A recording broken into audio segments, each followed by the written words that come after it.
Bonjour à toutes et à tous, bon réveil, bienvenue sur Free Week. Ce jour, chers amis internautes, dans la rubrique Foi et astuces spirituelles, je serai avec David Kofi Aza, qui est prêtre de Fa, président du Conseil national des cultes endogènes. Il sera avec le professeur Gwemano Yome, qui est prêtre de Fa également. Avec eux, on parlera autour de la thématique suivante: débuter l'année nouvelle sous le sceau du spirituel, sens, portée et nécessité des dispositions intérieures. Juste après leur passage, je vais les retenir en plateau. Ils seront rejoints par Espoir Abougori dans la tribune virale. On échangera autour de deux thématiques. La première, enfants et nouvelle année, quelle orientation éducative, morale, psychologique et spirituelle pour bien engager leur avenir. La seconde, c'est l'amitié à l'épreuve de l'ascension sociale, permanence des liens ou fragilisation des fidélités. Juste après, vous aurez droit au zapping de la semaine et à l'écoute de la diaspora, quelques amis de la diaspora qui présentent leurs vœux pour le compte de l'année nouvelle. Chers amis internautes, juste après l'instant pub, on se retrouve pour la rubrique Foi et astuces spirituelles. Au revoir maîtresse. Au revoir ma chérie. Bonsoir maîtresse. Bonsoir tonton. Bonsoir, faut monter, on va partir.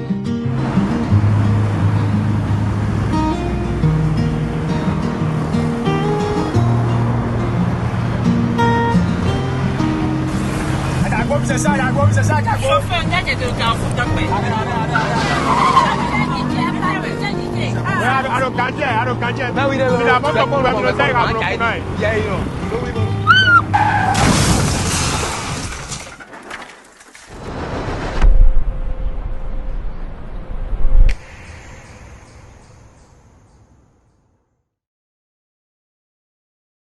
Ensemble disons oui au port de casque, stop à l'excès de vitesse, à la distraction au volant et à l'alcool avant le volant.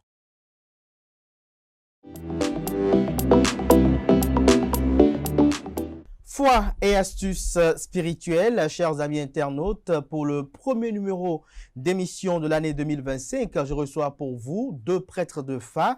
Je reçois pour vous David Kofi Aza, qui est président du Conseil national des cultes endogènes.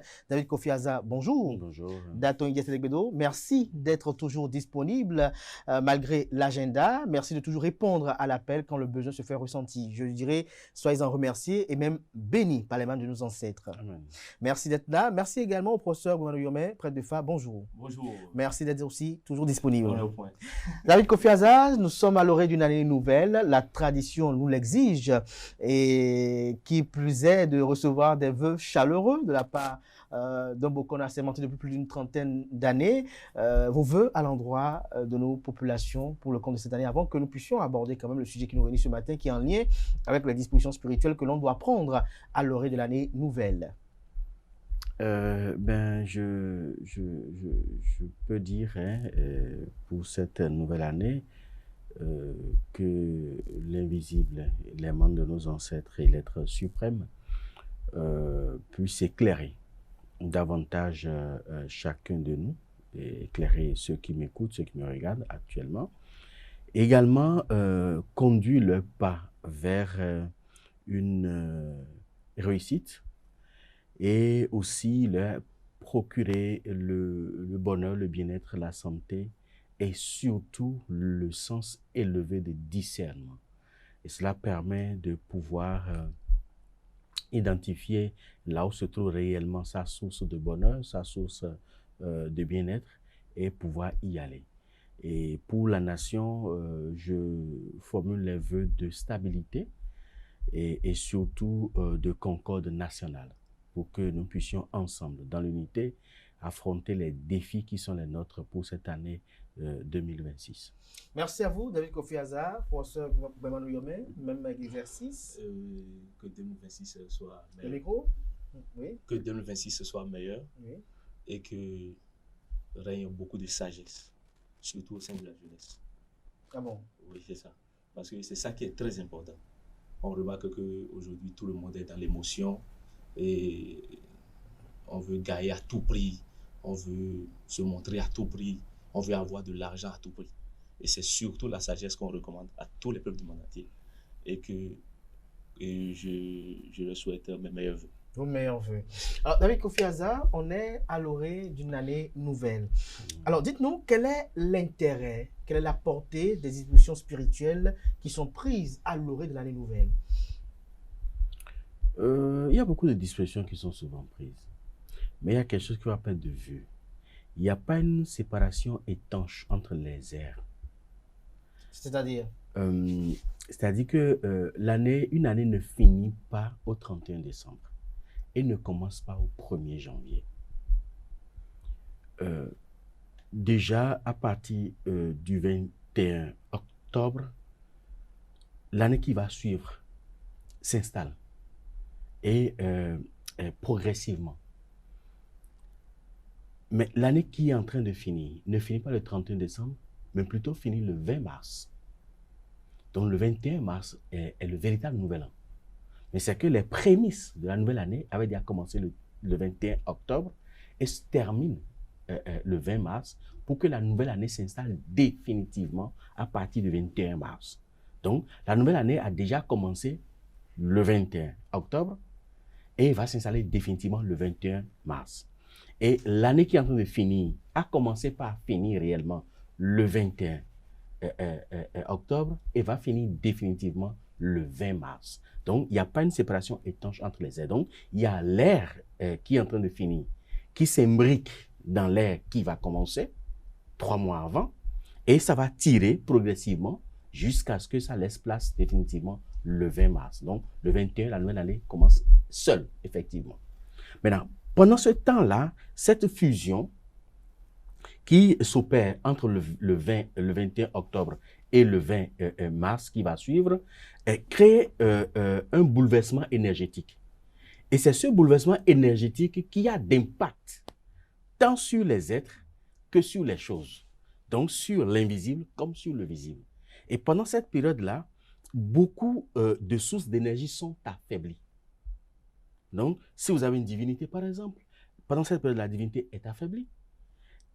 Les égrégores sont également affaiblis. C'est pour ça que vous avez remarqué, nos ancêtres, généralement, entre le mois de novembre et de décembre, c'est les 2 mois-là qu'ils mettent en œuvre pour nourrir, renforcer l'égrégore familial. Quand on dit Enakoleka, c'est-à-dire on va faire des offrandes pour nourrir les reliques métalliques.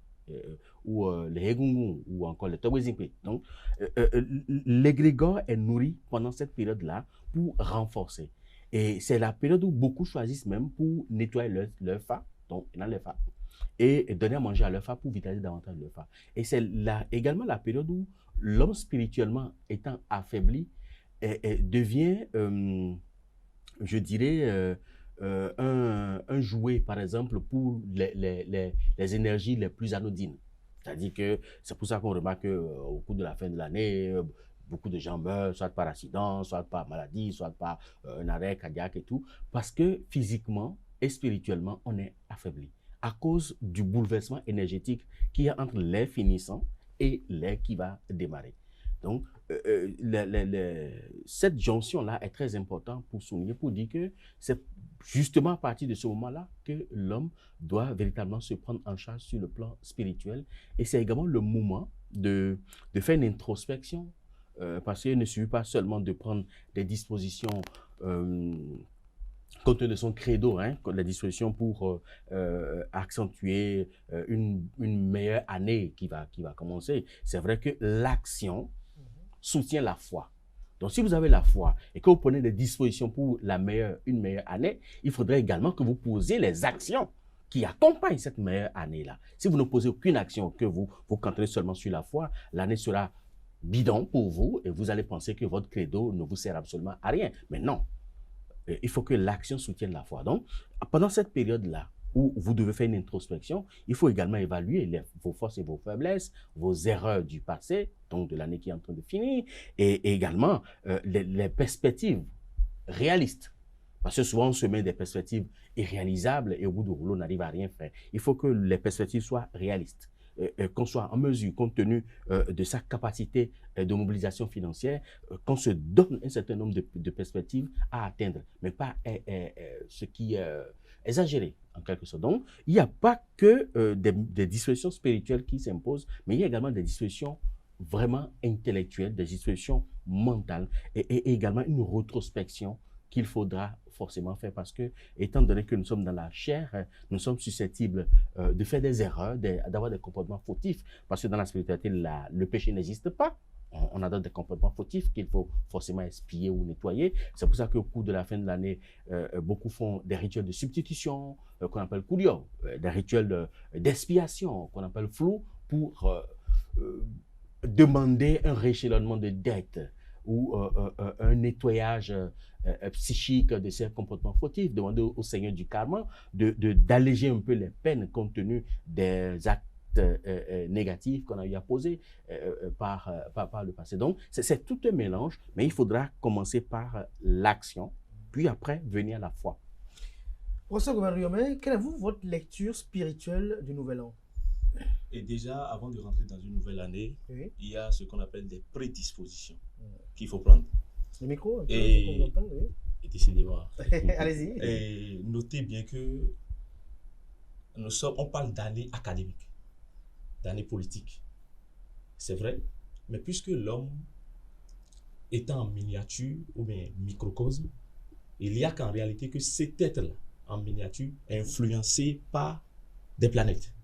D'accord? Et donc, du macrocosme au microcosme. On parle de cette interaction-là. Et c'est vrai, en année spirituelle, parlant d'année spirituelle, on enclenche le début de la nouvelle année du 20 au 21 mars. Mais il y a ce qu'on appelle l'égrégore. Je vais appeler ça égrégore. Et ce à quoi nous tous, on croit. Ce à quoi on accorde une fausse On a une véritable croyance. croyance. C'est-à-dire que, en fait, même involontairement, il y a que cette chose en laquelle on croit, c'est que devient ce qui finalement peut nous aider, nous guider. Et donc, Le fait que nous croyons au fait qu'il y a une nouvelle année, le 1er janvier, pour vous, il y a un dans égrégore là. l'ensemble, oui, dans l'ensemble, c'est-à-dire qu'il y a quelque chose qui se manifeste là. Il y a un manifeste là, dans cette croyance-là. D'accord? Donc, avant de rentrer dans une nouvelle année, il y a des prédispositions qu'il faut prendre. Et ce sont ces prédispositions-là qui garantissent l'année nouvelle, donc 2026, d'accord? Et en même temps, nous permet de ne pas subir l'année, mais d'attendre l'année et donc de réagir vis-à-vis donc des formes qu'on appelle d'attaque ou bien d'exigences qui vont arriver dans cette année-là. Et donc, lorsque tu prends, entre autres prédispositions qu'il y a, avant d'aborder une nouvelle année, il y a des rites du Azoïn, par exemple. Parce que tout le monde sait que lorsque tu rentres dans une nouvelle année, il y a le plan, il y a des axes qu'il faut aborder. Il y a des axes sur les axes de la santé, il y a des axes sur le plan financier, il y a des axes sur le plan qu'on appelle, je vais dire, financier, économique, donc politique et tout ce qui va avec. Et donc, avant de rentrer dans une nouvelle année, on convie tous les peuples du monde entier, donc, à faire des rituels de Azoïn d'abord. Ça s'appelle prédisposition. D'accord? Pour que lorsque tu vas rentrer dans la nouvelle année, tu sois épargné de ce qu'on appelle doko, maladies et tout qui vont arriver. Donc, après le Azoïn, il y a le Gurikyo. Le Gurikyo, c'est éloigner ou bien être à l'abri de tout ce qu'on appelle danger. C'est que le Dieu, on parle des accidents à l'état au vie. Donc, on est à l'abri de ces choses-là. C'est qu'on se prépare. Mais pour celui qui n'a pas eu le temps de se préparer, qu'est-ce qu'il fait? Non, on a toujours le temps pour se préparer. Encore que... Pour celui qui n'a pas eu l'information qu'il fallait se préparer, c'est qui rentre dans la nouvelle année, par exemple, et qui suit cette émission, qu'est-ce qu'il fait? Dans la nouvelle... Oui, justement, je vais venir là. C'est-à-dire qu'il y a un délai. C'est pour ça que je disais que rien n'est encore tard. Il n'est pas encore tard pour rentrer dans les bras, comme on le dit. D'accord? Donc, lorsque tu veux rentrer dans une nouvelle année, il y a le Azoïn, il y a le Gurikyo, et il y a la consultation maintenant de ton Kwefa que tu fais quand tu es individu et quand c'est un peuple ou bien un village. Et un peuple, donc ça peut se faire avant le 1er janvier, mais comme après le 1er janvier. Oui, bien sûr. Donc il y a la consultation de Kwefa qui te dit sur quel signe tu vas rester donc, pour rentrer dans cette nouvelle année et vivre l'année en paix en tranquillité et donc en stabilité et tout. Et donc, lorsque maintenant tu rentres dans la nouvelle année de 2026, d'accord, qui est numérologiquement 1, on va venir là. Lorsque tu rentres dans cette année 2026, il y a maintenant que ces prédispositions que tu as eu à prendre par le passé, donc te garantissent donc l'année là.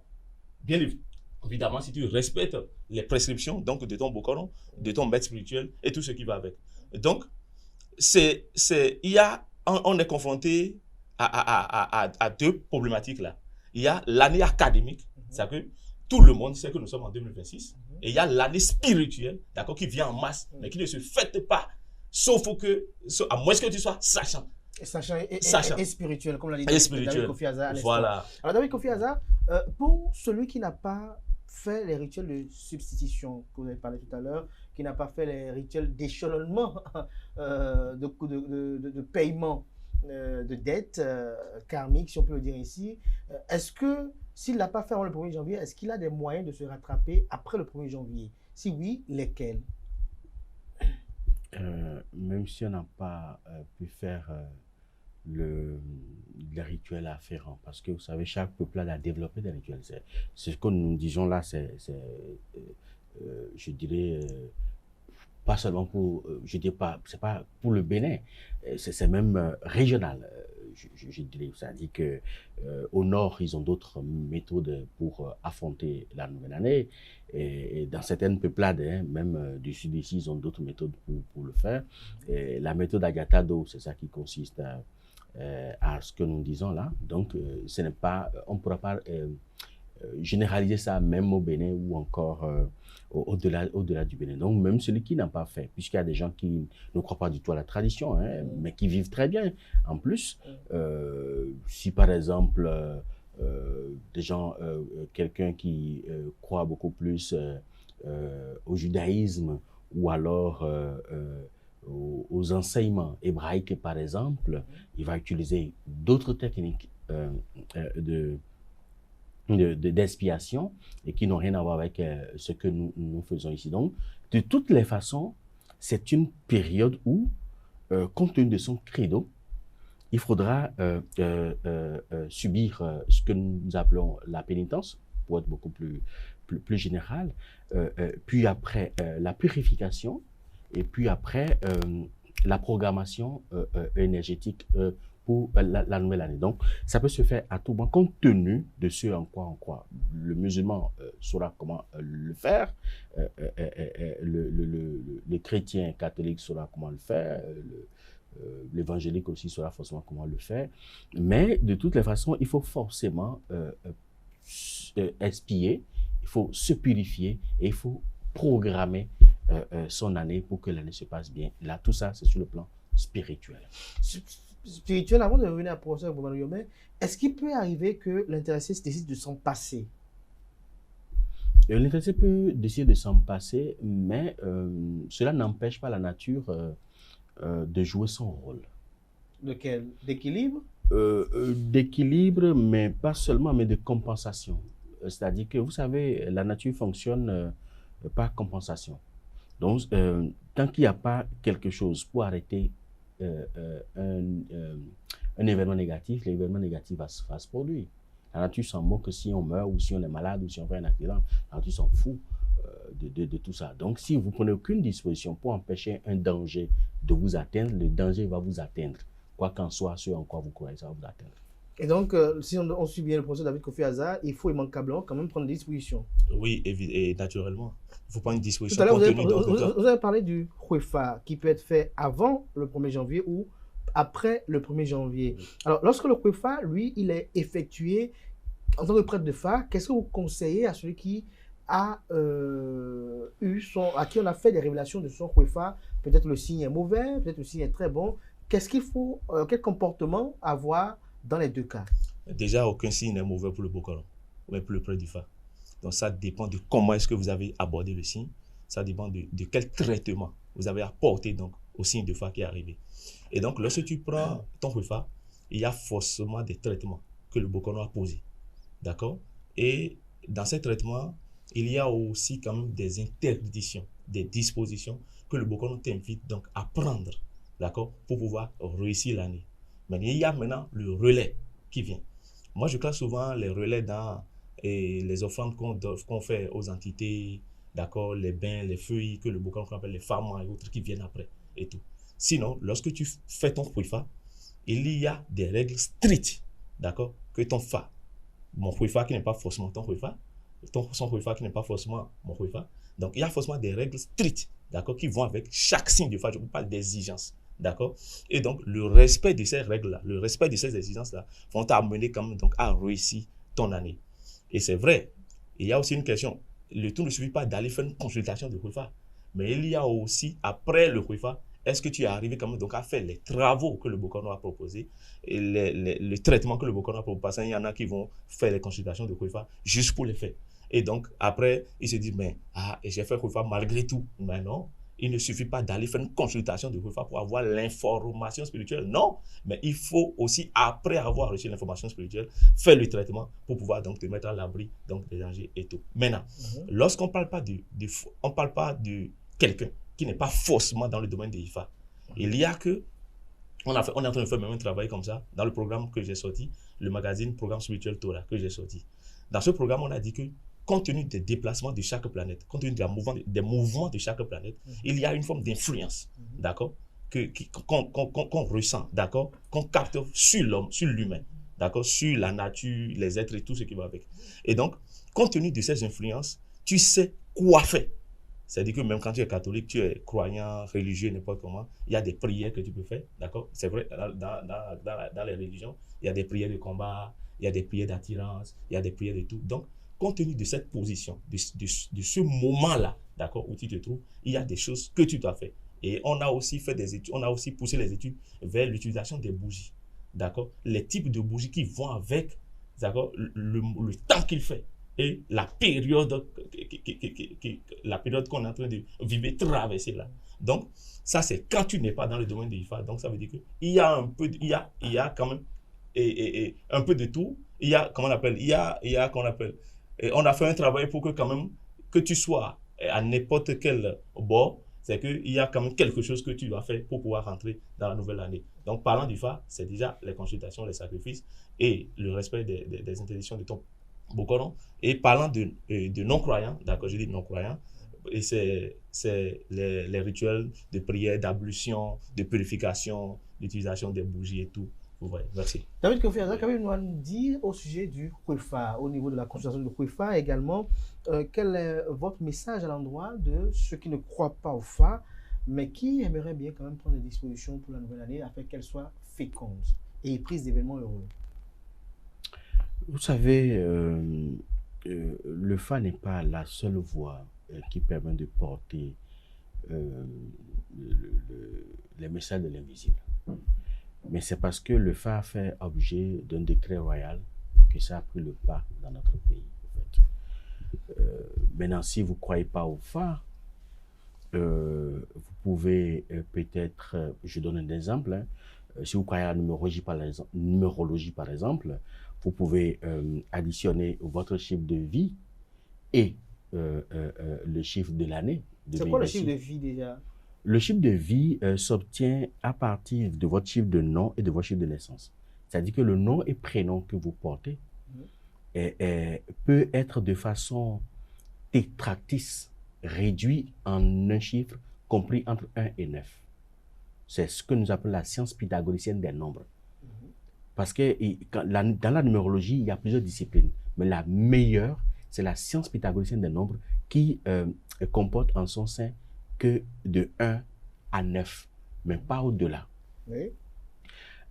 Donc, notre jour de naissance, notre date de naissance également véhicule un numéro. C'est-à-dire que si vous êtes né, par exemple... Le 3 janvier 2026. Le 3 janvier 2026, ça veut dire que vous avez le 3, vous avez le 1 et vous avez 2026.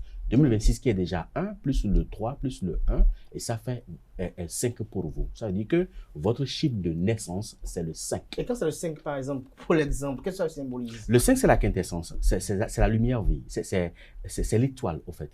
Et c'est des gens qui sont beaucoup plus, qui brillent beaucoup plus rapidement, mais quand ils ne prennent aucune disposition, ils s'éteignent très vite. aussi. Ça c'est le chiffre 5. Donc, vous additionnez votre chiffre de naissance plus votre chiffre de nom. Vous savez que vous appelez Abdelkader Achirou, par exemple, on peut réduire tout ça en un seul chiffre, compris entre 1 et 9.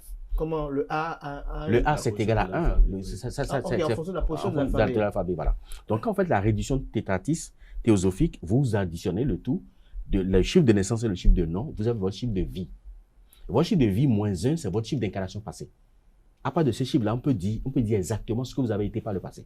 Et plus 1, c'est votre chiffre d'incarnation future, que vous pouvez déjà commencer par travailler dessus. Parce qu'on peut travailler sur son futur, parce que l'homme ne meurt jamais, en fait. Et ça, c'est l'erreur que beaucoup commettent pour dire, et non pour moi, et non, rien n'a pas faire bon ifa. Oui, on n'a rien pour faire bon ifa. Et on ne peut pas arrêter d'apprendre. Parce que ce que vous apprenez aujourd'hui, même à 80 ans, va vous servir juste peut-être dans 10 ans après votre nouvelle naissance. Voilà. Donc, c'est l'ensemble de ces deux-là, le chiffre de nom, le chiffre de naissance, vous donne le chiffre de vie. Donc, le chiffre de vie moins 1 vous donne le chiffre d'incarnation passée, plus 1 vous donne le chiffre d'incarnation future. Voilà. Donc, c'est ce chiffre de vie-là que vous additionnez au chiffre de l'année pour avoir les influences numérologiques qui vont gérer le cours de votre vie. Et après de là, vous pouvez savoir exactement tout ce qui va se passer. Et ça donne tellement de précision que quand j'avais fait cette formation-là, je crois, il y a environ 20 ans, à Tel Aviv, en Israël, j'ai écrit 2 livres sur ça, mais après j'ai arrêté. Pourquoi? J'ai arrêté, j'ai écrit un livre. C'est quel livre? La science pédagogique d'un homme, tome 1, j'ai écrit tome 1, tome 2. Tome 2 parle sur l'influence des jours sur les individus. C'est que les Israéliens sont tellement avancés en matière de pratiques ésotériques que si on ramène ça ici, ça va rivaliser avec le Fa. Parce que la numérologie, quand j'ai sorti le livre après, j'ai dit non, il faut arrêter avec ça, sinon je risque de noyer le Fa que je défends. Ça peut noyer le Fa, parce que avec votre chiffre de vie, votre chiffre de naissance, votre chiffre d'incarnation future et passé, on peut dire avec exactitude, à la minute près, même à la seconde près, l'heure de votre mort.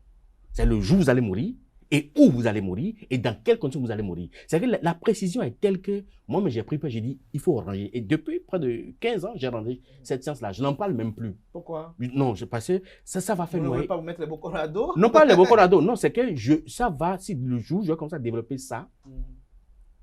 Et c'est en cela que je remercie beaucoup Madame Gracia Olo, la femme de Théodore Lo, qui m'a beaucoup soutenu dans mes recherches et a mis beaucoup de moyens à ma disposition dans mes recherches. Mais si je le fais, si je sors cette science-là aujourd'hui au Bénin, je donne 10 ans, le Fa va mourir. 10 ans. Moi, j'ai une question avec la bénédiction de professeur Bomanou Yomé sur l'influence des jours. Je suis sûr que ceux qui nous suivent à l'instant, c'était vraiment bien aimé quand même que vous puissiez développer de façon sommaire quand même les influences du jour. Ils sont 7. Le lundi, quelle est son influence? Le mardi, le mercredi, le jeudi, le vendredi. Je leur demande d'aller acheter le livre.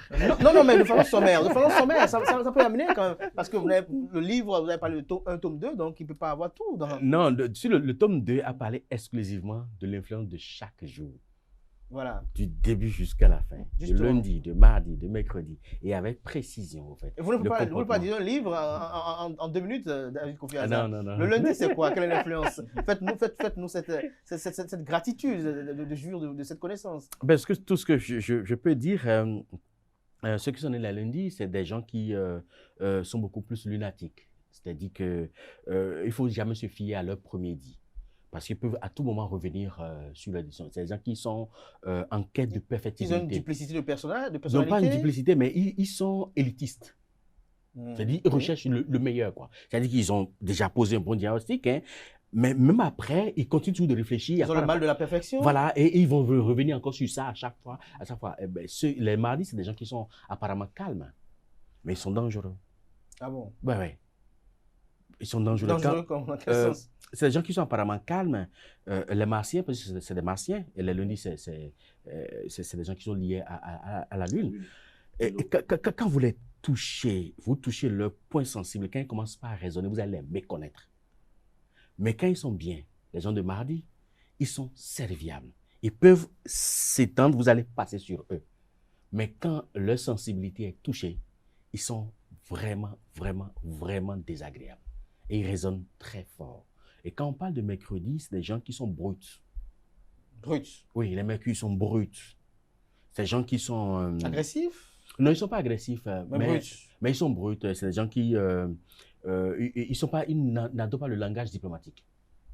Non, quand ils veulent parler, quoi qu'en soit qui vous êtes, ils vont vous dire ce qu'ils pensent, et puis voilà. Et puis, ils passent leur chemin. Et quand vous prenez jeudi, par exemple, les jupitériens, ils sont beaucoup plus portés sur l'apparence. C'est-à-dire que ils peuvent ne pas manger la nuit, hein, mais quand vous les voyez debout là, ils sont beaucoup plus portés sur l'apparence. Et pour eux, l'apparence tient beaucoup. Elle compte beaucoup. Elle compte beaucoup pour eux.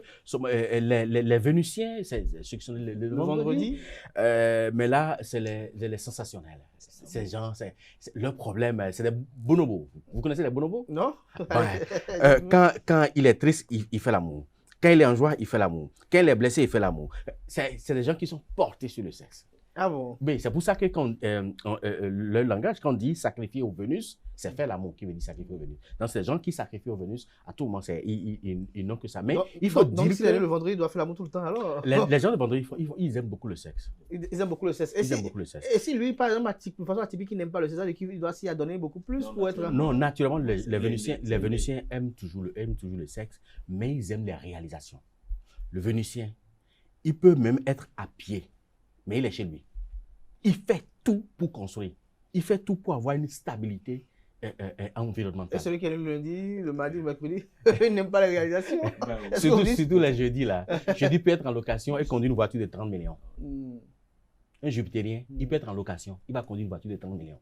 Et le saturnien. Ceux qui sont le saturnien ou saturnien. Les natifs de samedi, ce sont des gens qui sont beaucoup plus spirituels. Et ils n'ont pas nous critiquer, c'est-à-dire que ils fouinent. Ils fouinent. Et c'est ça qui joue beaucoup plus sur les femmes quand elles sont au foyer. Parce qu'elles font tout pour voir le pas. Elles imaginent même des choses que l'homme n'a pas encore fait. Elles projettent quoi. Et si l'homme a dit ça, ça veut dire que d'ici 2 mois, il va faire ça. Et en fonction de ça, elles agissent et ça leur joue beaucoup plus de tout. Donc, on leur raconte beaucoup plus de trucs là. Mais ceux qui sont le dimanche, là, c'est des chauffe-eau. Voilà. Ah bon? Oui, c'est des solaires. C'est des solaires, c'est des chauffe-eau. C'est-à-dire que tantôt il est là, hein, calme et tout. Tantôt il commence pas à chauffer et puis personne n'arrive à le tenir, quoi. C'est un peu ça. Oui, et puis la bouche là aussi, là, vraiment, le dimanche, les solaires, ils vous piquent très fort. Hein, parce que quand vous parlent, même 10 mois après, vous ressentez encore la douleur de leurs paroles. Ils sont pas physiquement violents. Mais verbalement, il peut vous parler et puis ça va vous traverser pendant 10 ans. Pendant 10 ans.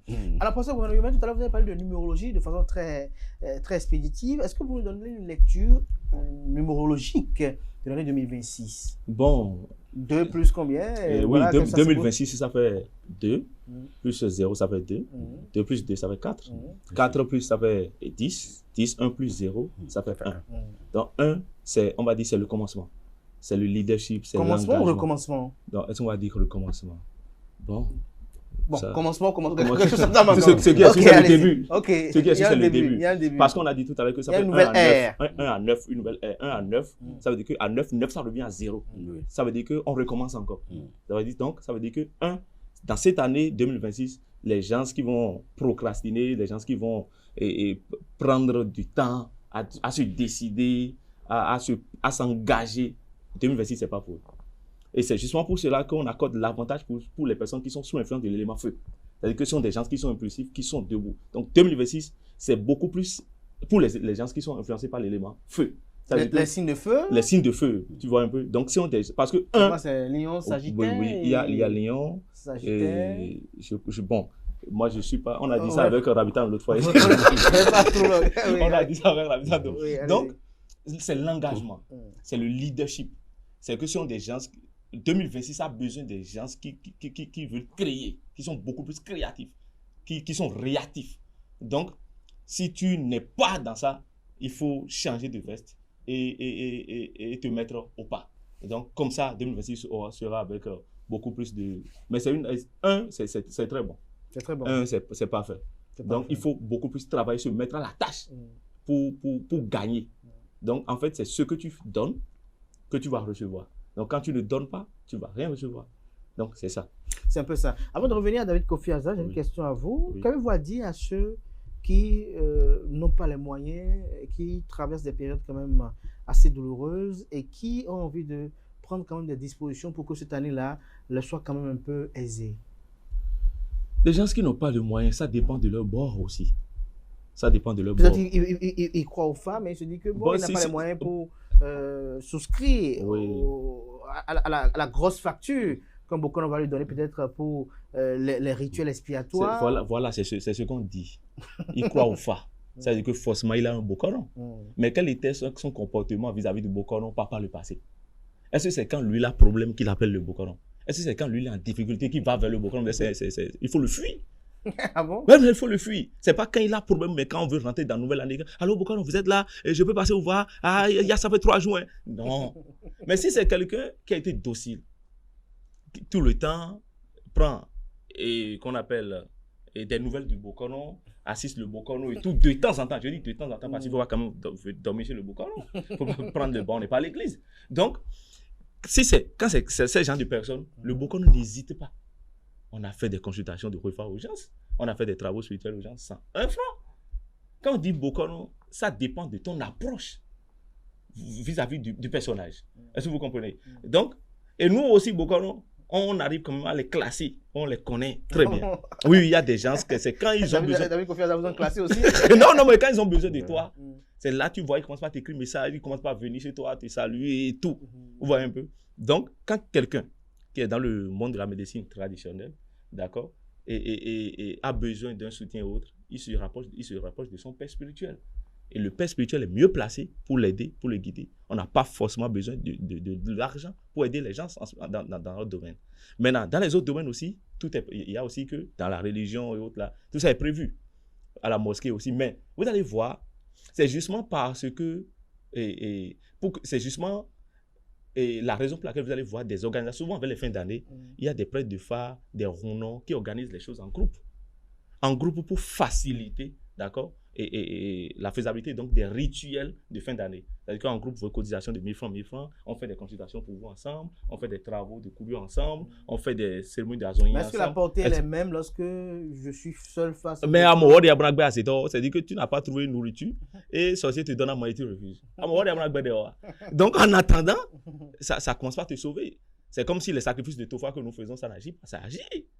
Les sacrifices de Tofa agissent sur chaque béninois. Que si tu sois sur le territoire, que tu sois à l'étranger. Alors, David Kofi Azar, est-ce que vous confirmez cette fonction, j'allais dire, altruiste des Bokoron? Bien évidemment. Moi, j'ai vu mon père faire. Il le fait même à partir de son salaire. Mon père, il a été secrétaire général de l'ambassade de Libye. Et chaque fois, quand il prend son salaire, il prélève 10%. Il met dans une enveloppe, il dépose sur sa table. Il y a des gens qui viennent qui n'ont pas les moyens. Et quand on leur fait la consultation, c'est dans cette enveloppe-là, on sort l'argent pour aller acheter les éléments de sacrifice. On leur fait ça gratuitement. Et si il faut leur faire peut-être des savons, des parfums ou autre, c'est dans ça on le fait gratuitement. Donc moi, je l'ai vu faire pendant des dizaines d'années. Et chez moi aussi, ça se fait. Il y a des gens qui viennent. Et quand je fais une consultation, je mets une mention sur la carte, dans le carnet de consultation. Mais j'en sais déjà, quand on voit cette mention-là, on sait qu'on ne va rien lui demander. Et on lui fait les travaux pour l'aider. Mais le problème qui se pose, il y a beaucoup d'ingratitude dans ce que j'ai vu avec mon père. Moi, je vis ça aujourd'hui, dans cette pratique-là. C'est qu'il n'a rien du tout. Et c'est avec ton argent, tu lui as fait les travaux, les choses ont commencé par marcher. Pour ne pas venir te voir et être reconnaissant, c'est en ce moment-là qu'il va vers un autre Bokoron. Et là, il va dépenser de l'argent. Il va dépenser de l'argent. Et beaucoup d'argent d'ailleurs. Et il y a un cas qui me frappe souvent à l'esprit, c'est un jeune qui a fini et qui a trimé pendant plus de 6 ans, chômé. Et il venait fréquenter mon cabinet, finalement il venait aider les gens là et tout ça. Il dit, bon, ok, toi tu as fait quel image? J'ai fait master. Et puis j'ai dit, ok, faites-lui ci, faites-lui ça, faites-lui ci, faites-lui ça, faites-lui ci, faites-lui ça. Pendant 2-3 mois, il a trouvé mon job. Dans un organisme international. Au Bénin ici, bon salaire, voiture, tout. En ce moment-là, il a fui le cabinet, il ne vient plus, et comme on ne connaît pas chez lui, personne ne demande après lui, il a coupé il a changé son numéro et tout. Et une fois, pendant les préparatifs de Tofa, on est allé en réunion chez un Bokoron. Et on était en pleine réunion sur le Bokono. Il a fait la consultation avec les enfants du Bokono. Et il est venu parce qu'il voulait forcément dire un mot au Bokono. Donc, on lui a demandé de payer 350 000. Il dit qu'il a 300 000 sur lui et c'est pour ça qu'il veut recevoir le Bokono. Donc, il est rentré. Moi, je lui faisais dos. Donc, il est rentré, il avait le Bokono, il dit à Bokono, quelqu'un l'a mis, qu'il a mis dans sa voix, mais qu'il a 300 000. Qu'on a donné 350 000. Le Bokono a demandé de donner. Et il a revu les 300 000 au Bokono. Et quand il s'est retourné, maintenant, j'ai dit, comment ça va? Tu vas bien? Ah, quel était son regard? Il va disparaître. Quel était son regard? Mais je n'ai plus rien dit après ça. Il n'y a plus rien dit après ça. Et puis bon, il est parti. Et puis voilà. Donc j'ai dit, mais ces gens-là, ils nous prennent comme des cons ou bien quoi? Donc c'est ça. Donc il y a beaucoup d'ingratitude comme ça que nous vivons. Hein. Et c'est quand ça chauffe. Et après, puisque évidemment, je crois 2 ans après, il est revenu au cabinet.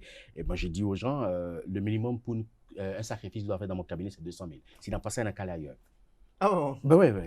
Vous avez monté aussi la gamme. Oui, puisque j'ai fait ça exprès. Mais tu sais qu'il a remis, puisque 2 ans après, je crois qu'il a perdu le job, il est revenu à la case départ, et puis bon, voilà. Et là, il s'est souvenu de là où il a commencé. Et ce moment, il est venu, j'ai dit, une seule consultation, tu vas payer 1 200 000, sinon on te fait absolument rien du tout. Il a remis ciel et terre, il a trouvé, il a fait. Actuellement, je crois qu'il doit être en Turquie ou quelque chose comme ça, voilà. Et puis on... voilà. Donc, ça dépend, comme l'a dit le Bokono, ça dépend de l'approche que tu as avec ton guide spirituel. Puisque le Bokono, en fait, c'est un coach spirituel. C'est un médecin spirituel. Donc, ça dépend de l'affinité que tu as développée avec. C'est pas parce que c'est pas au moment où il y a problème qu'il faut courir vers.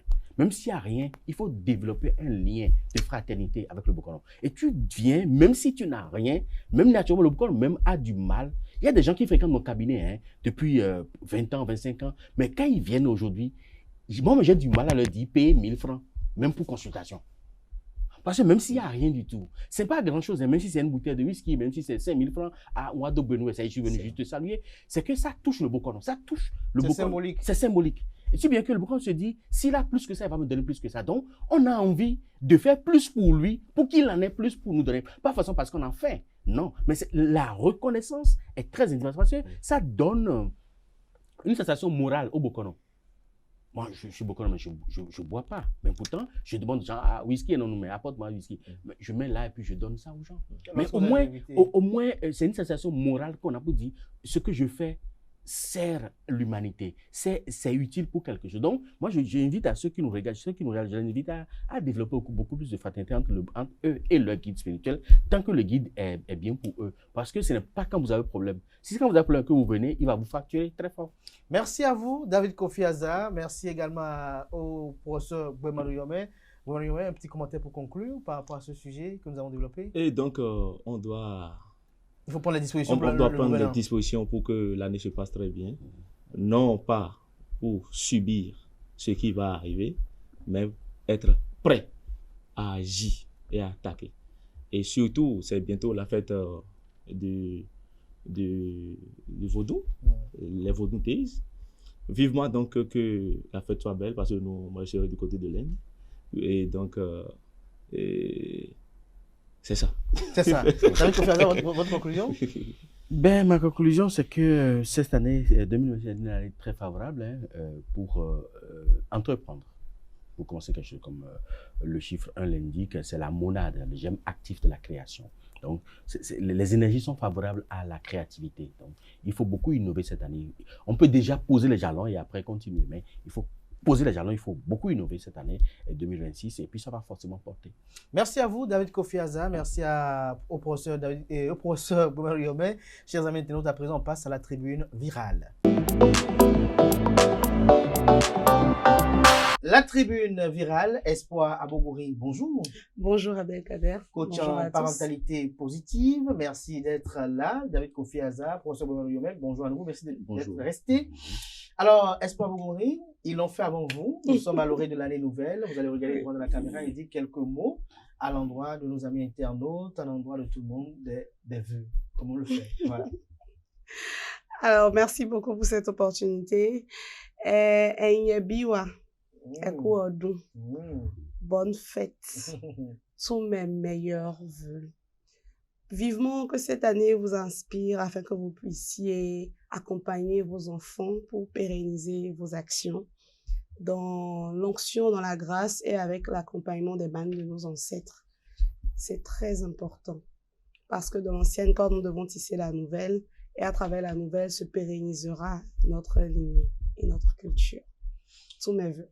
Tous vos vœux, et c'est avec vous que je commence parce que ce jour on a deux sujets en débat. Le premier, il est en lien avec les dispositions que l'on doit prendre. On s'interroge de savoir est-ce qu'il y a des dispositions morales, physiques, psychiques et spirituelles qu'il faut prendre au niveau des enfants à l'orée de la nouvelle année. Et après, dans le second sujet qui est de la partie 1, on parlera de l'amitié et de son oscillation en fonction des statures sociales et sociétales. Alors, Espoir Bougouri, en tant que coach en parentalité positive, qu'est-ce que vous conseillez aux parents à l'orée de l'année nouvelle avec leurs enfants? Merci beaucoup pour la question. Je la trouve très, très bien choisie. Je conseillerais aux parents de faire preuve de beaucoup de sagesse en impliquant leurs enfants sous leur houlette à travers des inspirations de diverses formes pour pouvoir les accompagner. Qu'est-ce que je veux dire par là? En français facile, je veux tout simplement inviter les parents, les exhorter à ne pas écarter les enfants de tout ce qui est vœu, de tout ce qui est démarche pour les couvrir spirituellement, pour les couvrir moralement, pour les couvrir verbalement. Parce que les actions, c'est très bien, mais on commence souvent par la parole. Et un parent, je suis désolée de le dire ainsi, mais un parent, jusqu'à preuve du contraire, est le Dieu de son enfant, jusqu'à ce que l'enfant atteigne un certain âge. Jusqu'à ce que l'enfant ne soit plus enfant, le parent est le Dieu de l'enfant, parce que c'est le canal direct de la représentation de la déité par lequel l'enfant passe pour se matérialiser sur terre. Et ce lien-là, en fait, pour moi, implique que le parent puisse continuer de montrer le chemin à travers des transmissions d'ordre direct, que ce soit sur le plan spirituel, que ce soit sur le plan moral ou sur le plan physiologique, sur le plan des valeurs, sur le plan sociétal. Le parent, pour moi, a le devoir, a l'obligation et la responsabilité de transmettre à son enfant tout ce qu'il faut pour le couvrir et le préparer à la vie d'adulte. Donc ça commence dès le bas âge. On ne tombe pas dedans, on l'apprend et c'est un processus continu. Par contre, ce que je dirais aux parents, c'est de préserver les enfants selon leur côté d'innocence, leur côté innocent, en fait, de certaines pratiques pour lesquelles les enfants ne sont peut-être pas encore prêts de voir, parce que vous savez, on peut devenir fou très facilement. Il y a des choses, si vous n'êtes pas préparé à les voir ou si vous n'avez pas encore atteint l'âge qu'il faut pour le voir, vous pouvez perdre, en fait, le sens de la conscience, la raison. Donc, il faut associer les enfants, il faut les préparer progressivement et il faut le faire dans la bonne marche des choses. Professeur Gouvernement, sur la même question, qu'est-ce que vous conseillez aux parents, à leurs enfants pour la nouvelle année? C'est déjà ce qu'on disait tout à l'heure. Et lorsque tu rentres dans une nouvelle année, l'enfant te voit faire. L'enfant te voit prendre des prédispositions avant de rentrer dans l'année. Et donc, en même temps, ça prépare l'enfant. Parce qu'en fait, l'enfant fait ce que nous, quand les préviens au monde, notre aussi, nous, nous. Donc, en fait, l'enfant dit, pour rentrer dans la nouvelle année, mon père faisait ci, maman faisait ça. Mais on doit trouver la stratégie, le moyen de faire passer cette éducation-là, d'inculquer cette éducation-là à nos enfants. Et on doit commencer par apprendre aux enfants comment sentir le naturel, le spirituel. Et qu'il y a le roi soleil, le dieu de la terre. Vous estimez qu'on doit engager des discussions spirituelles avec les enfants? Spirituelles, mais ce ne soit pas corsé. On doit respecter des formes de pédagogie, d'accord, qui sont normatives, d'accord. Et donc, enfin que ce soit de la maternelle jusqu'au CM2, l'enfant les connaissances doivent venir de façon en graduation ascendante. Voilà, c'est pour dire, roi soleil, tu nous illumines, tu nous donnes ta force et puis tout ça. Donc déjà, l'enfant, je vous dis, de 0 heure au 1er janvier, exprès j'ai remis une bougie à mon garçon. Et j'ai dit, donc on va faire de la prière. Vous imaginez, il prend la bougie sans même mon feu vert. Et il commence pas à faire prière comme ça, il fait prière comme ça. J'ai dit, mais comment toi tu as appris ça où? Il vous voit faire peut-être Ben, devant les caméras. Et je dis, mais devant les caméras. Devant la caméra du Donc, je téléphone. dis en fait, Ouais. donc, ça doit commencer par les enfants. C'est vrai, il y a beaucoup de parents aujourd'hui qui ont perdu la trace, qui ont perdu leurs racines et qui regrettent aujourd'hui. Mais pour que nos enfants ne recommencent plus les mêmes erreurs, les mêmes bêtises, il faut quand même donc amener nos enfants donc à commencer par aborder, donc emprunter ce chemin spirituel, même si ce n'est pas trop corsé. Déjà, lorsque tu rentres dans une nouvelle année, tu dois apprendre ce qu'on appelle la sagesse et tu dois savoir vénérer les éléments de la nature. Il y a des manières de le faire. Et donc, j'étais en train de me préparer même ce document-là pour 2027. Je ne sais pas, on est en train de faire des démarches pour amener les enfants donc à colorier, d'accord, les entités, à colorier les éléments de la nature, les éléments, les 4 éléments et autres, mais en faisant passer des poésies, d'accord, qui vont quand même initier l'enfant, même si ce n'est pas trop corsé. De façon instructive. De façon instructive. Donc, déjà, ça permet à l'enfant de dire que, attention, le changement de cycle, le changement d'air, ce n'est pas quelque chose qu'il faut faire parce qu'il faut le faire, parce que forcément, il y a donc des rituels, des rites qu'il faut respecter. Donc, l'éducation spirituelle s'impose. Alors, Merci. David Kofi Azza, selon vous, quelles sont les dispositions morales, physiques, physiologiques et spirituelles que les parents doivent prendre au profit de leurs enfants? Déjà, il faut tenir compte du credo des parents. Et une éducation spirituelle est nécessaire, spirituelle ou religieuse. L'éducation spirituelle ou religieuse est nécessaire pour les enfants, pour les préparer à une certaine maturité après. Mais chaque parent doit tenir compte de l'orientation spirituelle ou religieuse qu'il veut donner à l'enfant pour commencer par lui à inculquer quelques prémices sous forme de propédeutique à cet enfant-là de façon progressive, quoi.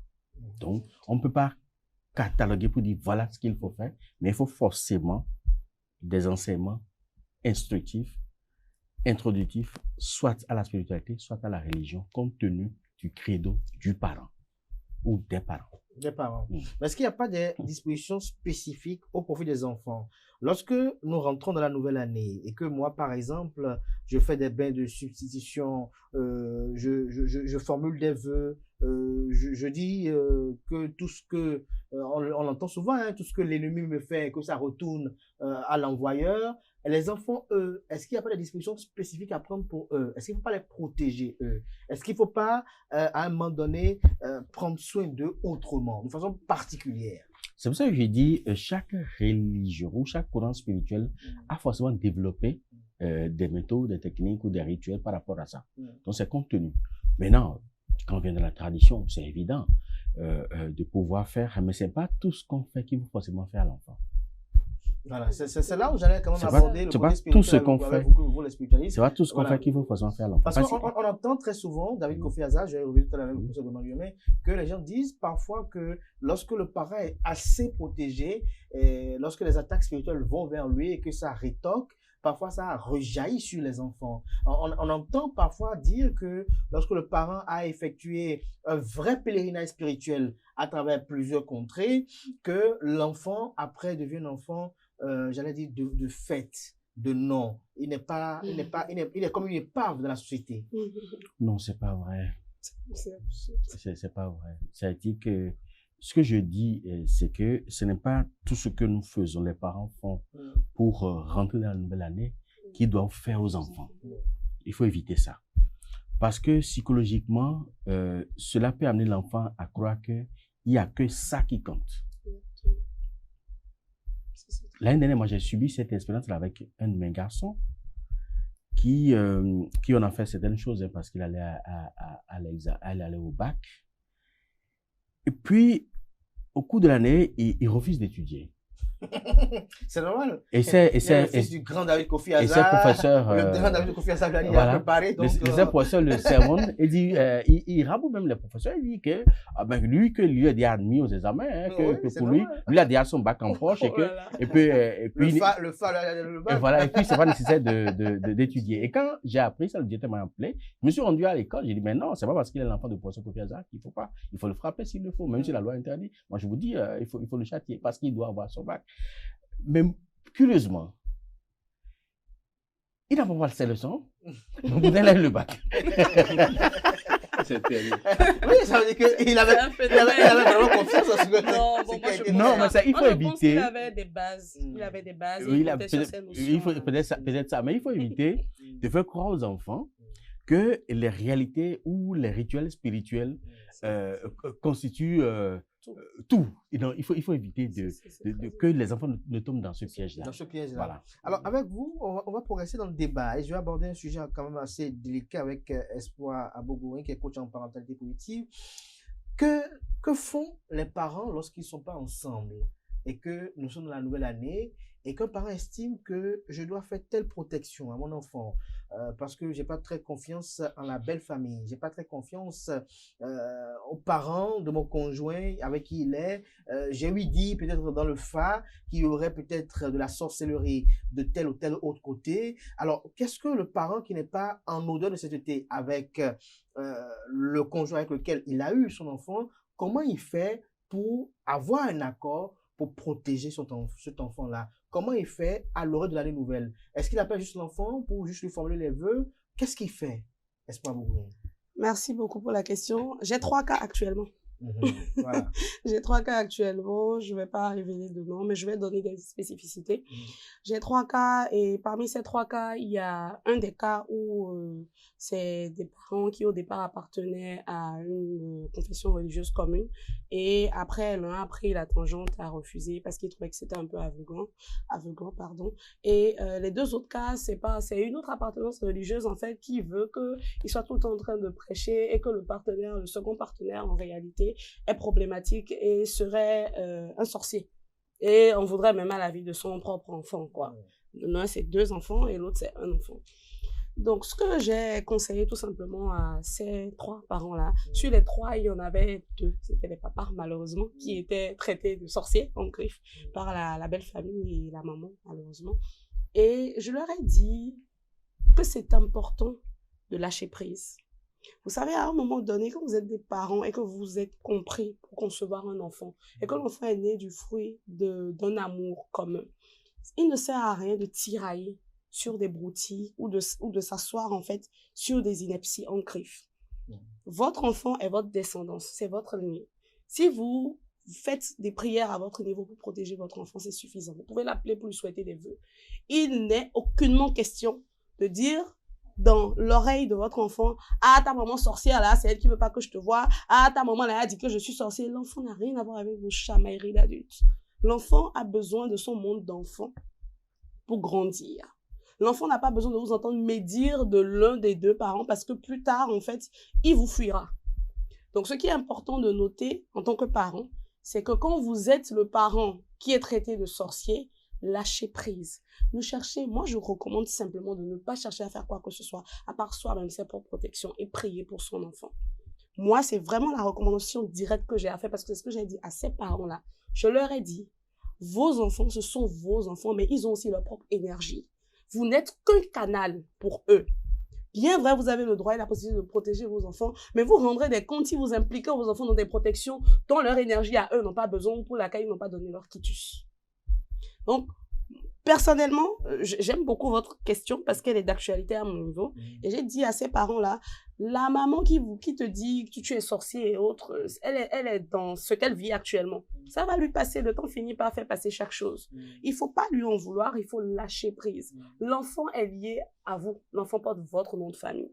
Donc, il est directement lié à vous. Quoi qu'il advienne, l'enfant sait que son parent est là. Si vous n'appelez pas, l'enfant demandera à vous parler.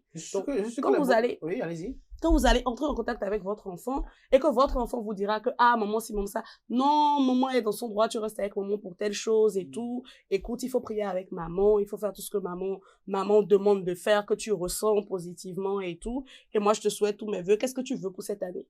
Quand vous demandez ça à l'enfant, l'enfant vous répondra. Et il y a des enfants qui disent « Papa, moi, je veux l'argent. Maman, moi, je veux l'argent. » Il faut dire à l'enfant « Écoute, c'est pas le moment de vouloir l'argent. L'argent ne te servira à rien. Nous, on est là pour t'apporter ce dont tu as besoin. Il faut plus de sagesse. Il faut que tu puisses bien réussir tes études. Il faut que tu puisses entreprendre dans ce que tu as envie de faire parallèlement aux études. Et il faut que tu continues de rêver et de nourrir tes rêves pour devenir quelqu'un de meilleur plus tard. Plus tard. Alors, professeur Gouvernement, je suis sûr que peut-être vous aussi, vous avez peut-être connu un cas du genre où, par exemple, la maman dit, Bokono, voilà, le papa de l'enfant envoie ici de l'utiliser ou bien de faire ci, mais j'ai pas confiance en ça, parce que peut-être ils ne sont pas ensemble. Alors, à l'heure de la nouvelle année, comment on conseille ces parents-là qui ne sont pas ensemble, mais qui doivent prendre soin de la vie spirituelle de leur enfant?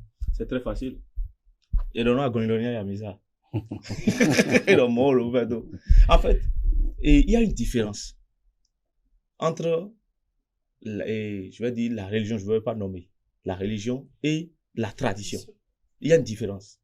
Nous, on n'a pas besoin d'aliéner quelqu'un avant de lui, de faire passer, et de le traiter, de le travailler, de le préparer. Non, on n'a pas besoin de ça. C'est-à-dire que la seule seconde que tu viens passer chez nous, je dis la seule seconde que tu viens passer chez nous, suffit largement pour quand même te faire la paix des choses. Ça fait 1 an, 2 ans, 3 ans, 10 ans. Te faire passer des choses, t'utiliser des choses pour que même, tu peux même aller à l'église et dormir là-bas comme tu veux. Ça ne dérange pas. Mais il peut arriver qu'un conjoint soit pas content de l'autre conjoint d'avoir envoyé son enfant aller laper des choses. Est-ce que pour laper des choses, l'autre conjoint doit prendre l'avis du second avant Espoir estime que c'est forcé? Oui, mais ça dépend des réalités. Ça dépend des réalités. Nous sommes en Afrique ici. Nous sommes en Afrique ici. J'ai le droit sur mon enfant, comme la maman aussi a le droit sur son enfant. Tout à fait, mais il ne faut pas le conduire à l'abattoir. Ah, donc la paix, c'est conduire à l'abattoir alors. Ça dépend de ce que vous mais c'est mon enfant. Je ne peux pas le faire la paix. Vous l'appelez quoi? Il faut préciser. La paix. Maintenant, tu veux rentrer dans une. Non, mais moi, je pense que. Non, mais attendez, moi, je faut préciser quand même. Parce que la paix, moi-même, je comprends pas. Voilà. Vous l'appelez quoi, en fait? Moi, je ne sais pas ce que vous l'appelez. Est-ce qu'on va me compris là? Je comprends pas. On parle de la paix, là. On parle quoi? Donc, en fait, je ne voulais pas la paix. Oui, c'est de lui qui fait son palais. Si c'est des bonbons, moi, je comprends rien. Ok, d'accord. Donc, en fait, il y a des poudres de protection. Voilà, qui lapent. Donc, quand je dis, quand Bokono te dit, viens laper, tu dois laper. Ça, c'est un nouveau mot, c'est là, du lapage. Le lapage. Donc, vous écoutez il va du lapage. Viens laper, tu dois laper.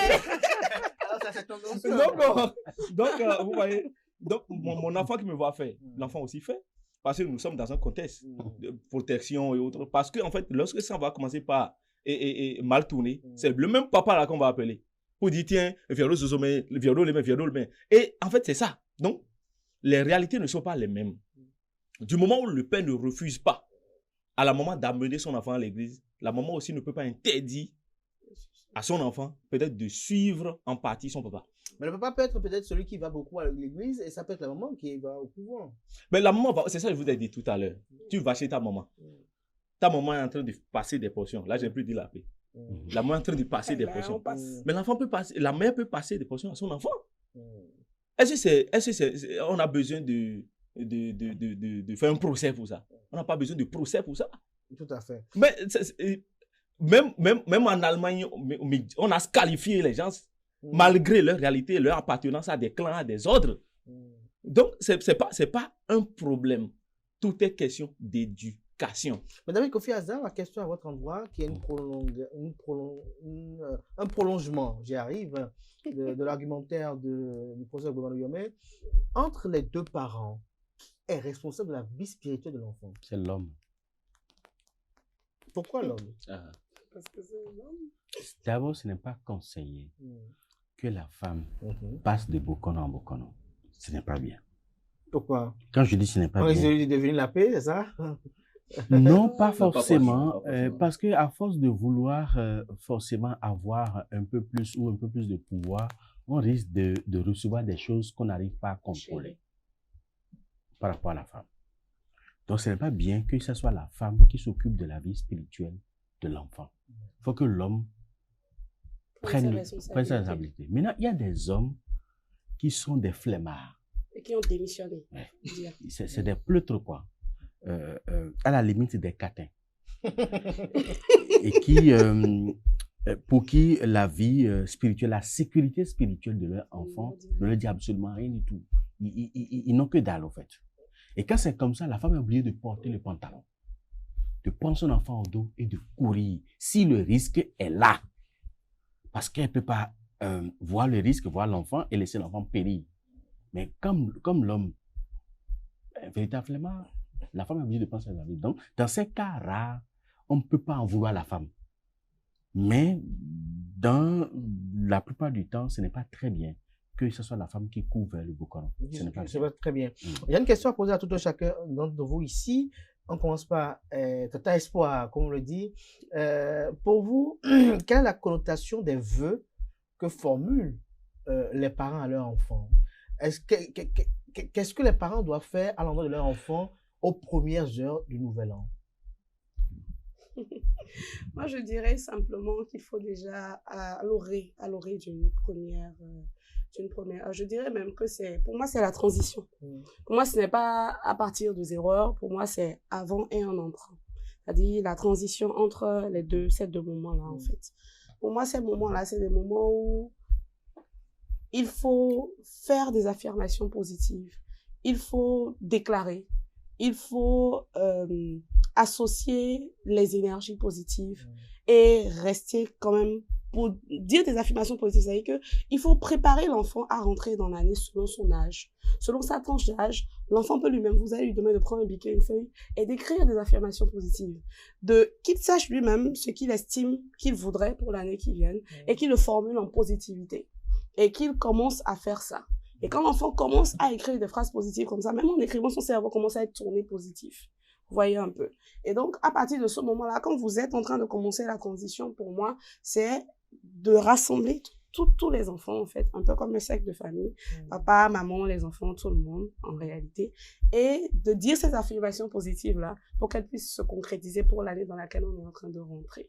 Et c'est seulement après ça qu'on peut essayer maintenant de manger, de fêter et faire tout ce qu'on a envie de faire. Mais moi, je pense réellement que c'est le moment où il y a beaucoup d'énergies qui sont alignées et que même nos propres énergies qui convergent là à ce moment-là, vont se faire office de transition positive.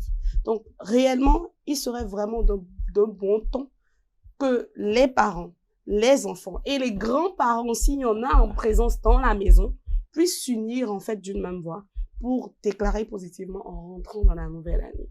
Il y en a qui vont à l'église pour le minuit chrétien. Il y en a qui prient chez eux quand ils sont de la mosquée. Il y en a qui font des bains de purification et autres quand ils sont ancrés dans la tradition. D'autres se fâchent sur TikTok envers les Bokono parce qu'ils disent qu'ils font des bains de purification, mais rien n'est plus pour l'année. Moi, je suis de ceux qui pensent réellement que la positivité se développe à l'intérieur de soi. Merci. Moi, je dis que quel que soit ce que le Bokono, le religieux ou même le bouddhiste fera, si l'énergie positive n'émane pas de l'intérieur de vous, il n'y aura pas de résultat, ça sera une coquille vide. Donc, pour moi, ce qui serait fondamental de faire, de mon point de vue, c'est de rassembler la famille avec la grande famille, certaines personnes, l'année est nouvelle lorsqu'on devient une personne nouvelle dans l'année. Exactement. Voilà. Mais ça reste, pour moi, ça reste une continuité quand même. Ça reste une continuité parce qu'il y a l'ancienne corde qui est là. Il faut pouvoir tisser à cette corde la nouvelle. Donc, il faut un rassemblement, il faut un cercle, il faut un creuset, il faut partager un verre. Moi, j'ai grandi, donc moi, je suis issue d'une famille Nago. Et nous, à chaque début d'année, plus on grandissait, plus papa nous montrait certaines choses qu'on faisait. On partageait de l'eau, on partageait une boisson et on mettait un peu au sol pour les mânes de nos ancêtres. Et puis, on priait ensemble comme ça. Bon, ils rentraient pas dans les détails, mais on faisait ça, ce petit rituel-là, on le faisait pour rentrer dans une nouvelle année ensemble. Et on appelait en fait, on appelait en fait tout ce qui est positif. Et on pensait beaucoup plus aux ancêtres dont nous sommes les descendants directs. Ouais. Alors, professeur Boumanouyomé, Espoir l'a dit tout à l'heure, il faut que, même s'il y a les grands-parents vivants, qu'ils prient pour les enfants. La prière des parents, des grands-parents, au profit des enfants est capitale. Oui, très, très capital. Parce qu'il y a même des signes de foi qui l'ont dit. Et quand tu prends le signe de foi, tu sais, toi, que le Aklantoula, par exemple. Aklantoula nous dit, maintenant, il sait, bon, maintenant, il sait. Donc, ça veut dire que forcément, il est en partie que le père influence l'enfant et la maman aussi influence l'enfant. Mais il y a des signes de foi aussi qui disent que c'est seulement le père, d'accord, qui a de l'influence sur la maman. Et il y a d'autres qui disent que c'est Sur la l'enfant. maman, oui, sur l'enfant. Donc, il y a d'autres qui disent que la maman qui a de l'influence donc sur l'enfant, d'accord. Donc, dans l'un ou l'autre des cas, il y a que forcément papa et maman doivent faire des prières pour leurs enfants. Parce qu'après tout, c'est l'héritage, c'est de que tu as reçu et qu'on appelle le code, d'accord, le sang là, d'accord. Et donc, ce n'est pas des choses à banaliser. Et donc, forcément, le père, la mère, mais ça c'est en Afrique, hein. Ça c'est en Afrique. En Europe, c'est d'autres réalités. Ce n'est pas papa et maman, tu vas t'agenouiller, ils vont commencer à prier pour toi. Non. Donc, c'est beaucoup plus. Non, vous savez, l'émotion, c'est nous. Hein. L'émotion, c'est nous. La raison, là-bas, c'est le travail. Et rien que le travail, c'est le rationnel. Bon, vous savez, et puisque toi, tu as vécu ici, tu es d'ici, donc tu tiens compte donc des réalités d'ici. D'ici. Merci. David Kofi, c'est la même question. Tu es laquelle? J'aime. Voilà. Quelle est pour vous la symbolique des vœux que formulent les parents aux enfants? Et quel est le devoir des grands-parents lorsqu'ils ont envie, à l'orée de l'année nouvelle, pour les petits-enfants? Là, c'est dans le cas où les parents sont vraiment les parents. C'est très important. Dans le cas où les parents sont vraiment les parents. Parce qu'il y a des cas où le père n'est jamais le père. Le vrai père est ailleurs. Espoir est en train de sourire, là, elle comprend quelque chose. Le vrai père est ailleurs. Dans ce cas, ce père-là, son vœu n'aura aucune incidence sur cet enfant. Mais par contre, la mère, oui. Mais là aussi, nous avons des mères qui sont véritablement pas les mères des enfants. Parce que les échangés à l'hôpital à la naissance. Donc, dans ce cas, ces vœux n'auront aucune incidence sur cet enfant-là. Donc, le cas où les parents sont véritablement les parents, comme le dit le FA, méthode monochakbo. C'est-à-dire que la parole du père ne passe pas à côté. La parole de la mère ne reste pas inaccomplie non plus.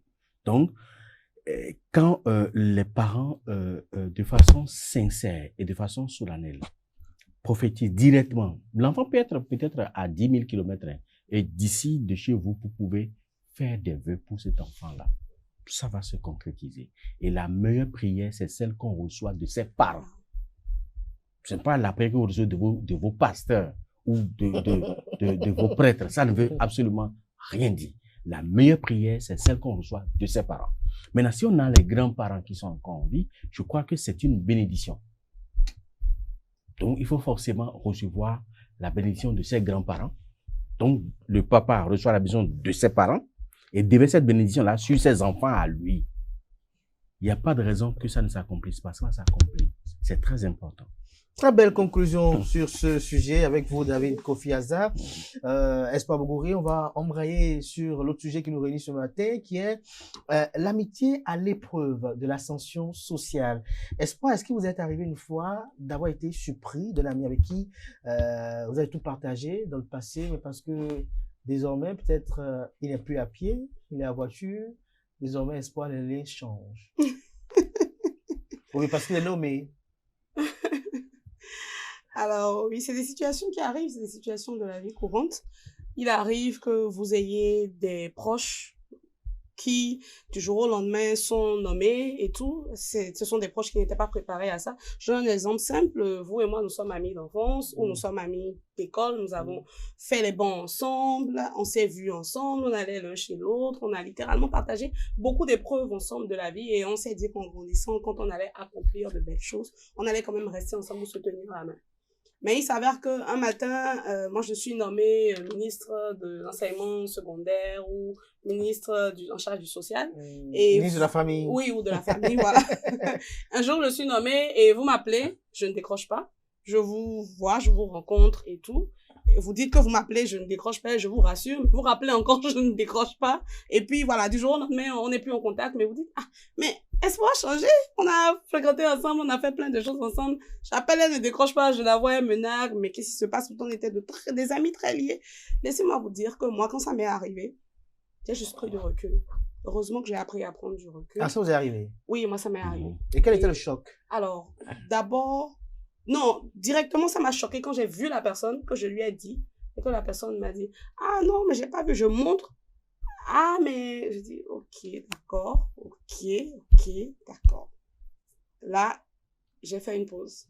J'ai dit, ok, donc, il y a quelque chose qui va pas. Avant, ça allait dans les deux sens. Mais maintenant, ça va dans un sens unique. C'est seulement quand la personne avait besoin de moi, que la personne m'appelait pour me demander des services, que je rendais naïvement, sans comprendre que je pouvais aussi appeler mon ami d'alors et mon ami ne va pas décrocher ou ne va pas, en fait, tenir compte de mon appel. Donc, je me suis dit, ben tiens, il y a quelque chose, il faut revoir ta copie. Alors, moi, dans ma culture, on est des personnes très fières. Heureusement ou malheureusement, mais on est des personnes très fières. Et notre éducation est basée sur des valeurs. Donc, ce qui m'est arrivé, c'est que j'ai fait une introspection. Je me suis rendu compte qu'en réalité, on n'était pas de vrais amis.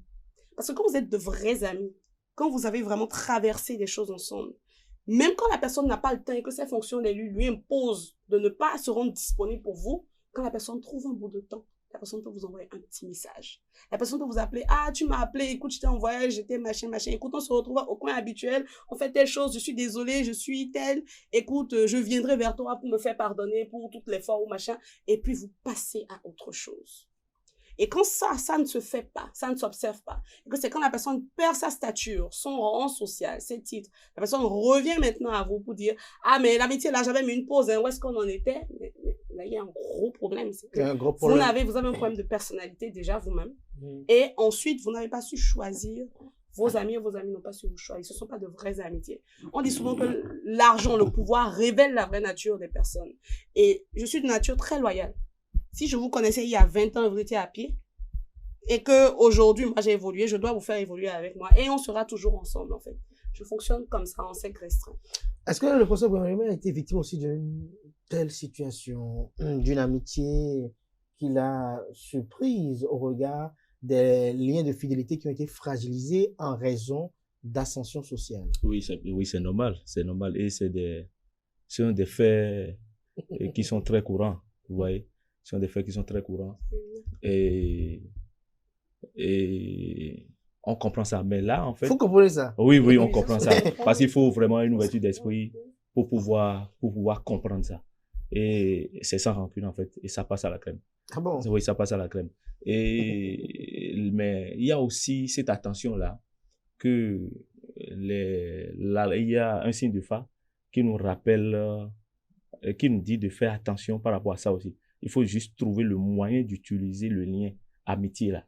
Parce que tant bien que ami peut être utile, il y a aussi qu'il y a des amis qui peuvent ruiner aussi. Mais pour autant, ça ne veut pas dire que l'amitié n'est pas nécessaire. Lorsque tu prends le signe de phare, tu as le trou pinça par exemple. Trou pinça nous dit, et donc samayon, moi bien, sakayon bon, même à son honton quoi, nous le honton quoi, à son honton quoi, à tout le honton yon. C'est-à-dire qu'en même temps que l'amitié peut profiter, il y a aussi que ça peut ne pas, ça peut nuire aussi. Donc, en tant que mature, il faut juste trouver le milieu des choses et comprendre les choses telles que les choses sont.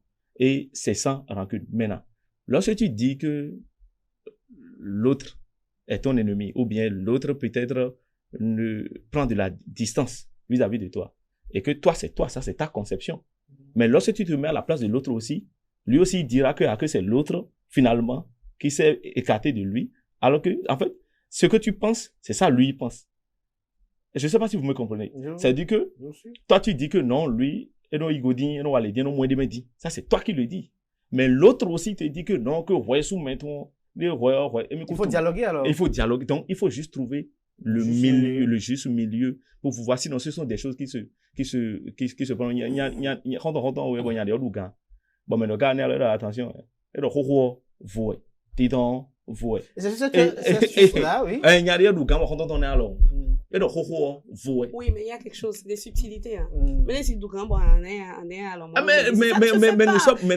a quand même un minimum d'éducation. Je suis désolée. Non, mais c'est vous qui parlez Il y a des choses qui d'éducation. ne se font C'est pas. sur ça que Vous j'aimerais savez, il y avec a des choses qui ne se font David pas. Kofi Azar. C'est pas parce qu'on était amis, on était à tu à toi, et que vous avez maintenant une statut social que je veux prouver au monde entier que je suis votre ami et je vais vouloir vous rabaisser. Mais pour montrer, dans pour un mettre à mal vos liens avec dans un proches. contexte africain. C'est clair. Mais c'est un manque Est-ce que d'éducation. vous avez arrivé Ah, à ben, vous, vous David dites- Kofi Azar, une fois par le passé, d'avoir eu un ami qui, à Nougan, comme on le dit chez nous en Congo, a mangé le chef et vous lui avez tendu la main de façon en caricature et il vous dit le passé c'est le passé, le nouveau c'est le nouveau, le présent c'est le présent. Non, Vous n'avez jamais été victime à ça, Non. victime de cela. non. Mais est-ce que vous pensez que l'ascension sociale peut fragiliser les fidélités dans l'amitié? Oui, Pourquoi? pour plusieurs raisons. Lesquelles? Premièrement, celui qui a connu l'ascension, s'il n'est pas mature, parce qu'il y a des gens, quand ils ont l'ascension, ils pensent que c'est la fin du monde. Le monde s'arrête à eux. Et ils prennent tout le monde comme, ouais, de moins que rien, parce que lui, il est parvenu, en fait.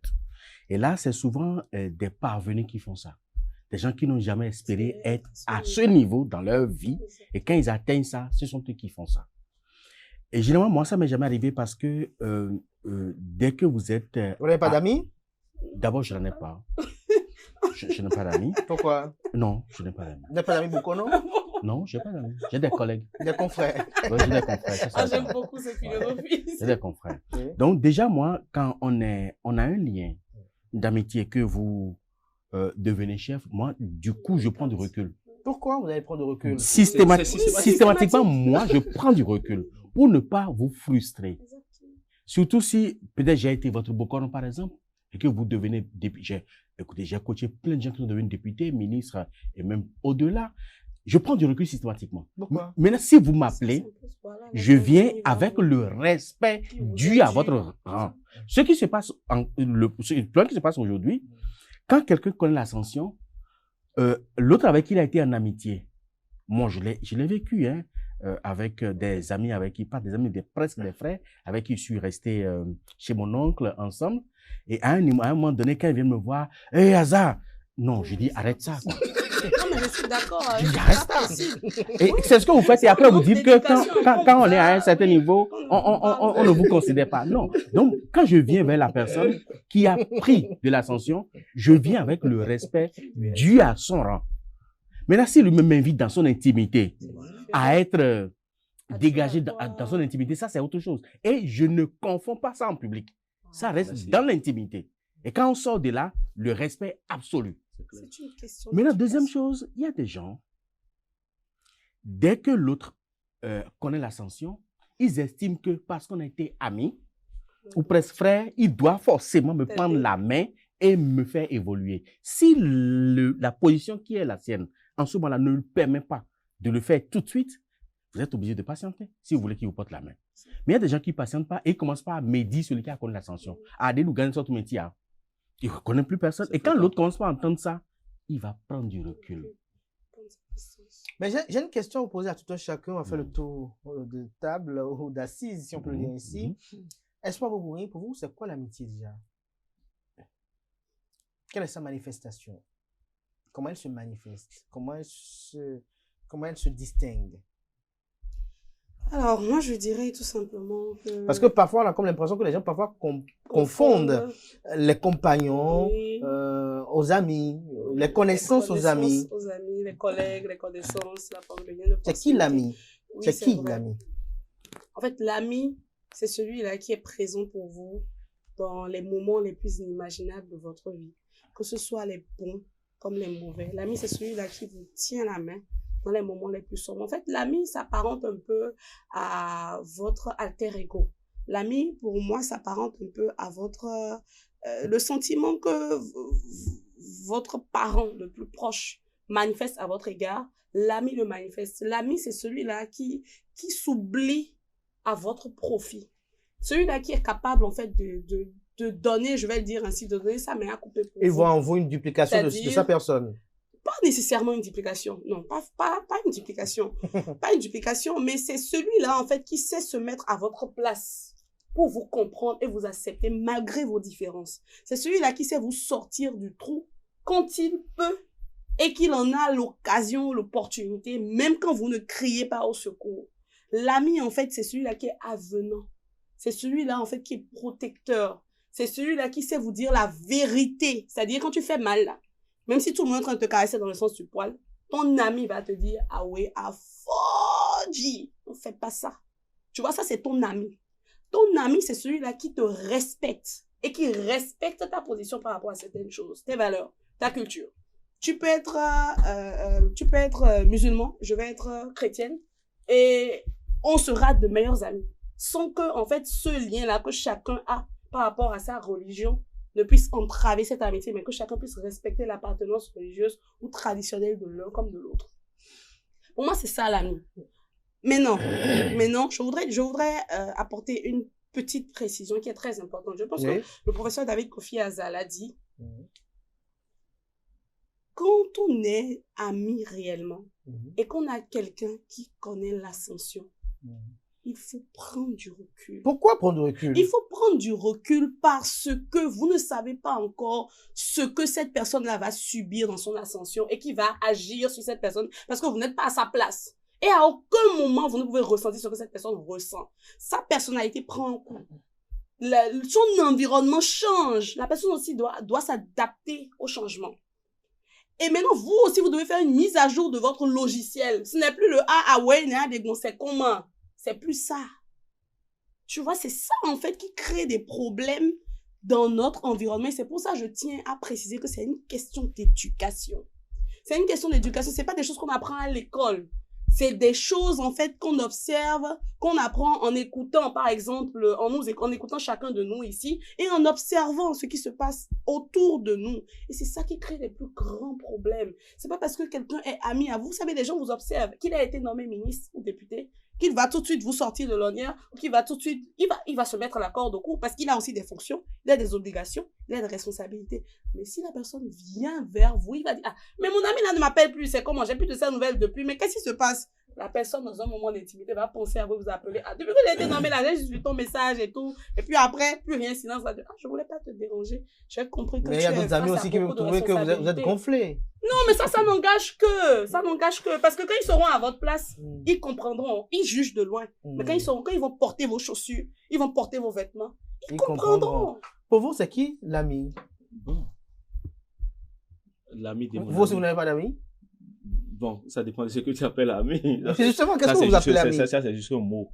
C'est juste un mot. L'ami, c'est quelqu'un qui est lié à toi, d'accord? Non pas par intérêt. D'accord? Quelqu'un qui est lié à toi, non pas par intérêt, mais par loyauté. Mais l'ami aujourd'hui, combien on en a aujourd'hui? Ça n'existe plus. Ça n'existe plus. C'est-à-dire que quelqu'un que tu as connu et qui te maîtrise et que tu maîtrises, finalement, c'est lui qui te fout le coup bas.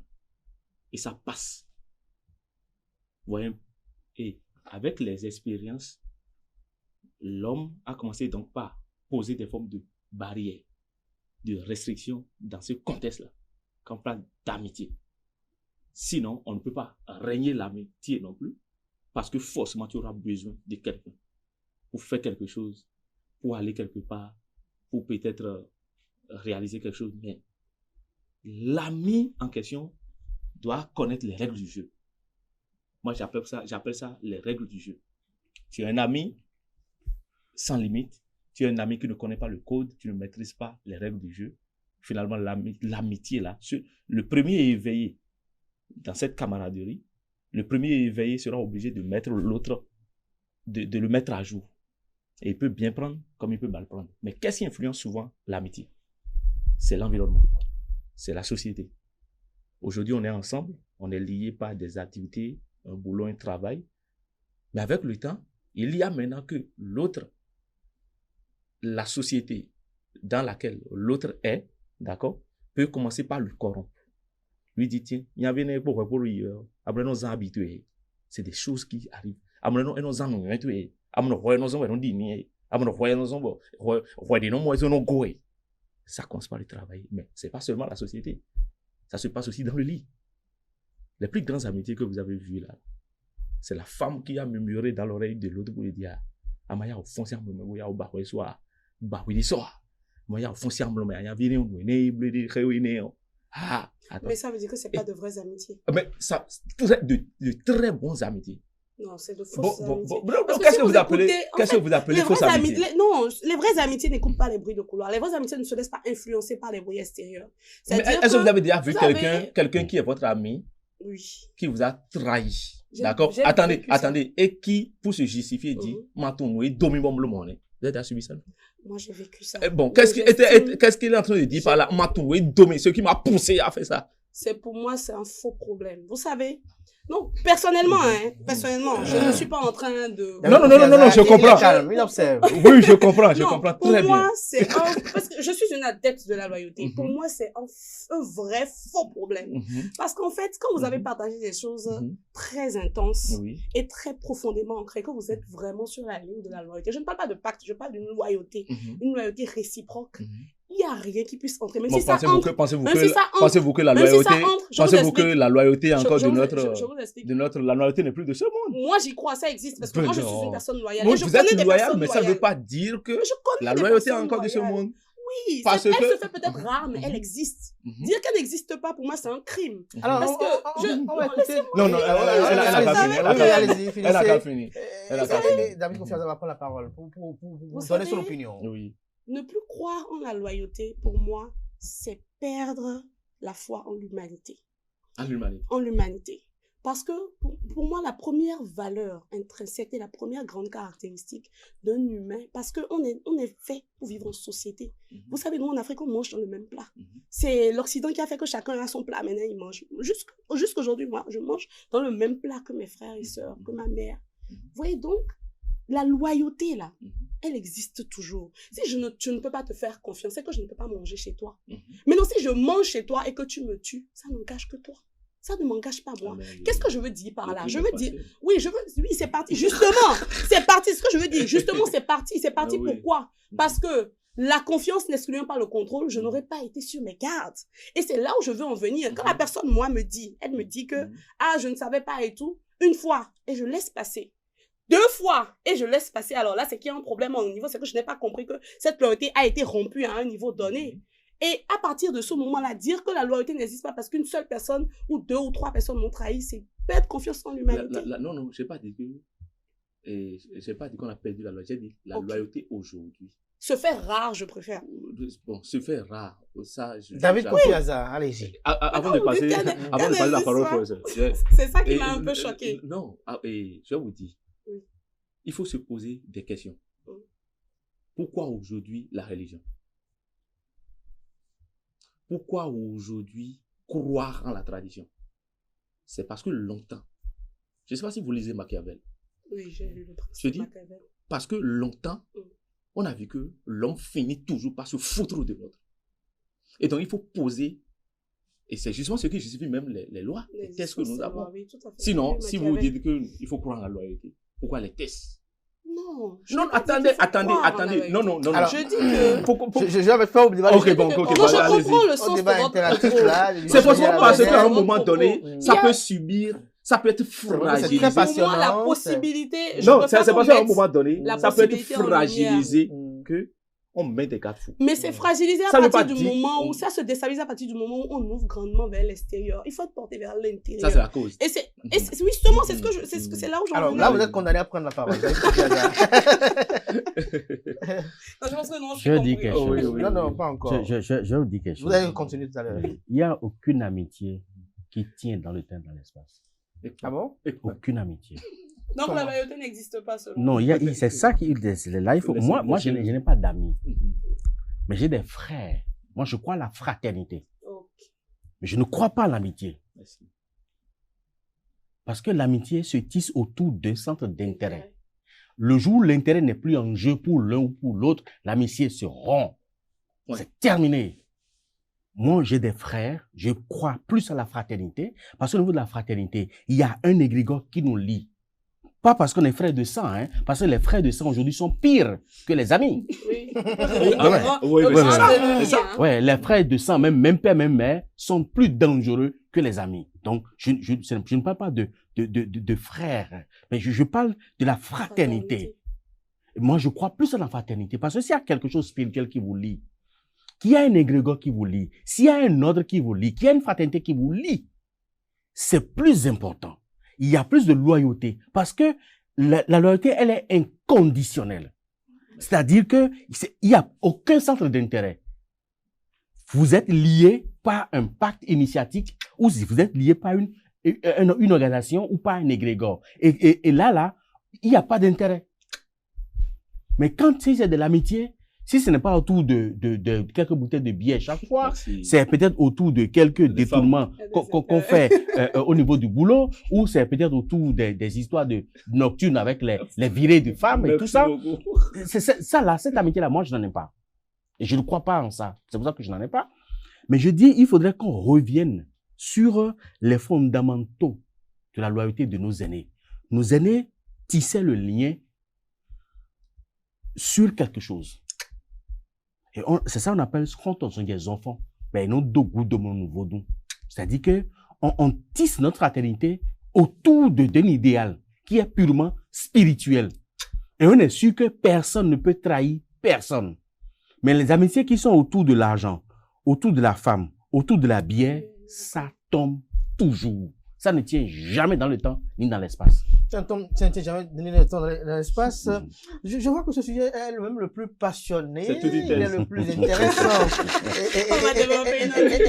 Et c'est très bien qu'il est programmé même en 2 parties. Je crois qu'on va y revenir probablement le samedi prochain avec des écrivains, avec des personnes quand même qui ont même étudié l'esprit béninois, qui ont même parlé, ils ont même écrit sur la béninoiserie. Wow. David Kofi-Azza, la béninoiserie, c'est quoi pour vous?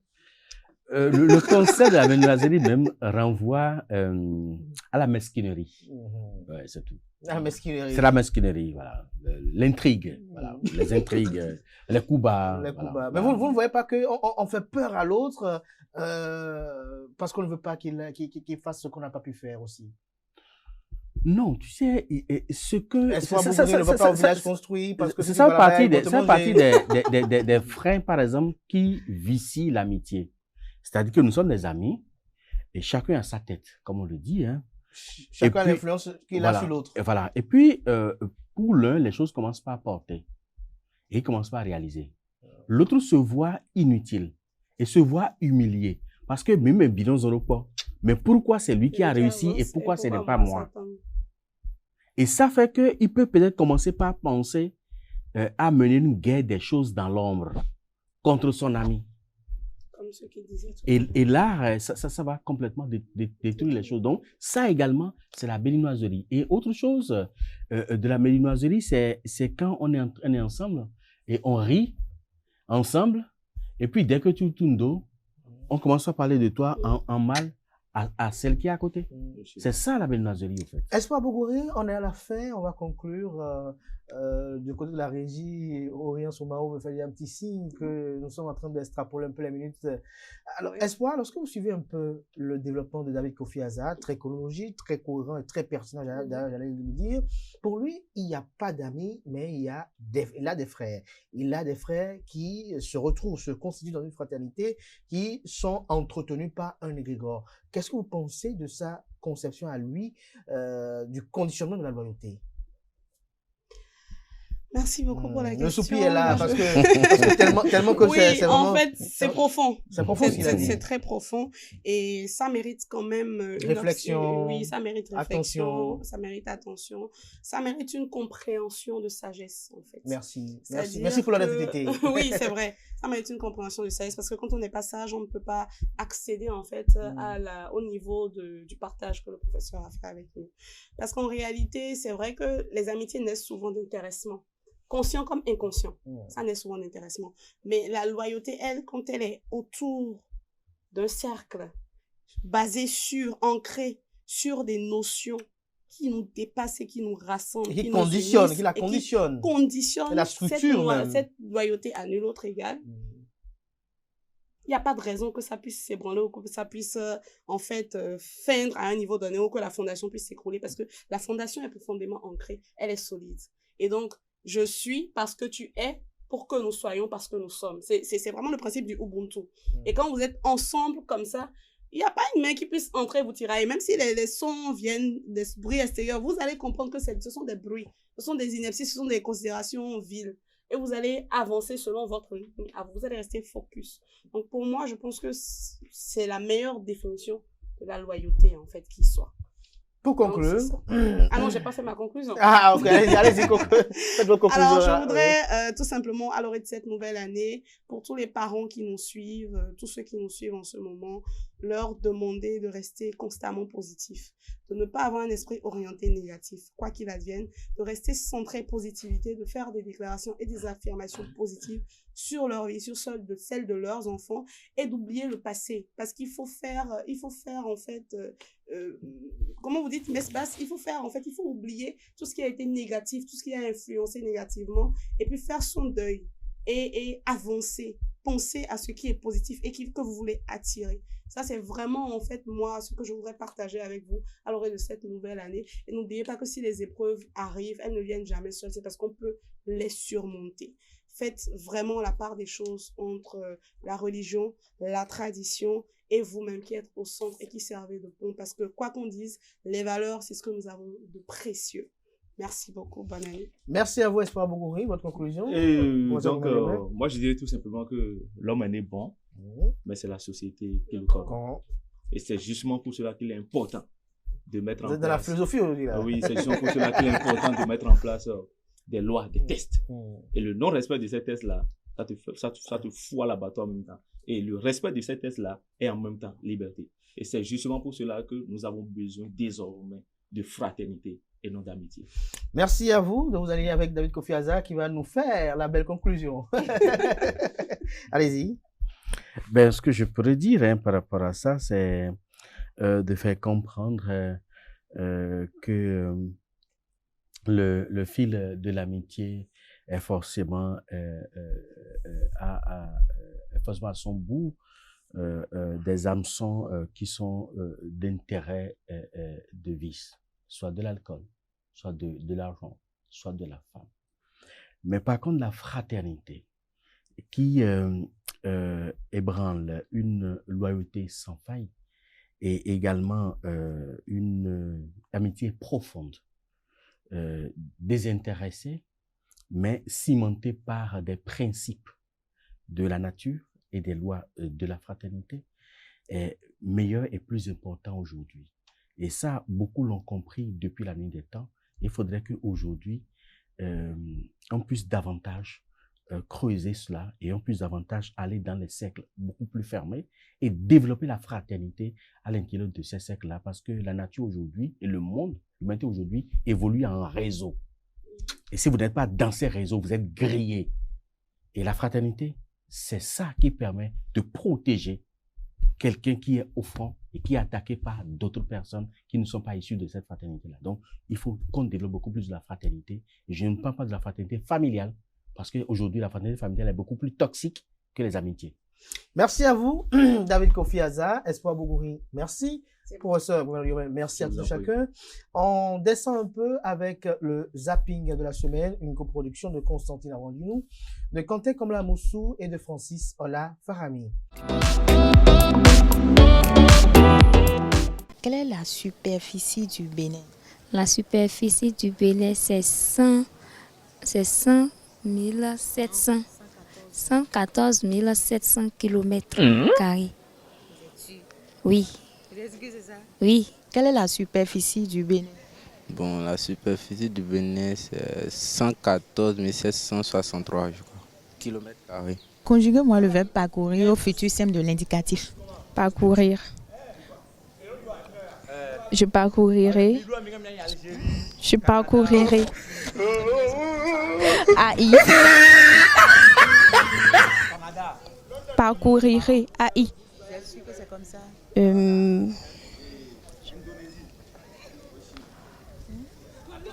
Je crois. Hein? Bon, allez-y. Oui. Allez-y. Tu parcouriras AS. Il parcourira A. Nous parcourirons ONT. Ils parcouriront, je crois, hein. ONS. Ils vont parcourir. Ouais. Quel médecin faut-il voir quand on a mal aux yeux? Un omphologie. Omphologie. Opticien. Ophtalmologue. Un ophtalmologue. Voilà. Comment appelle-t-on la fille de sa sœur? Pardon? Comment appelle-t-on la fille de sa sœur? La fille de sa sœur. Nièce.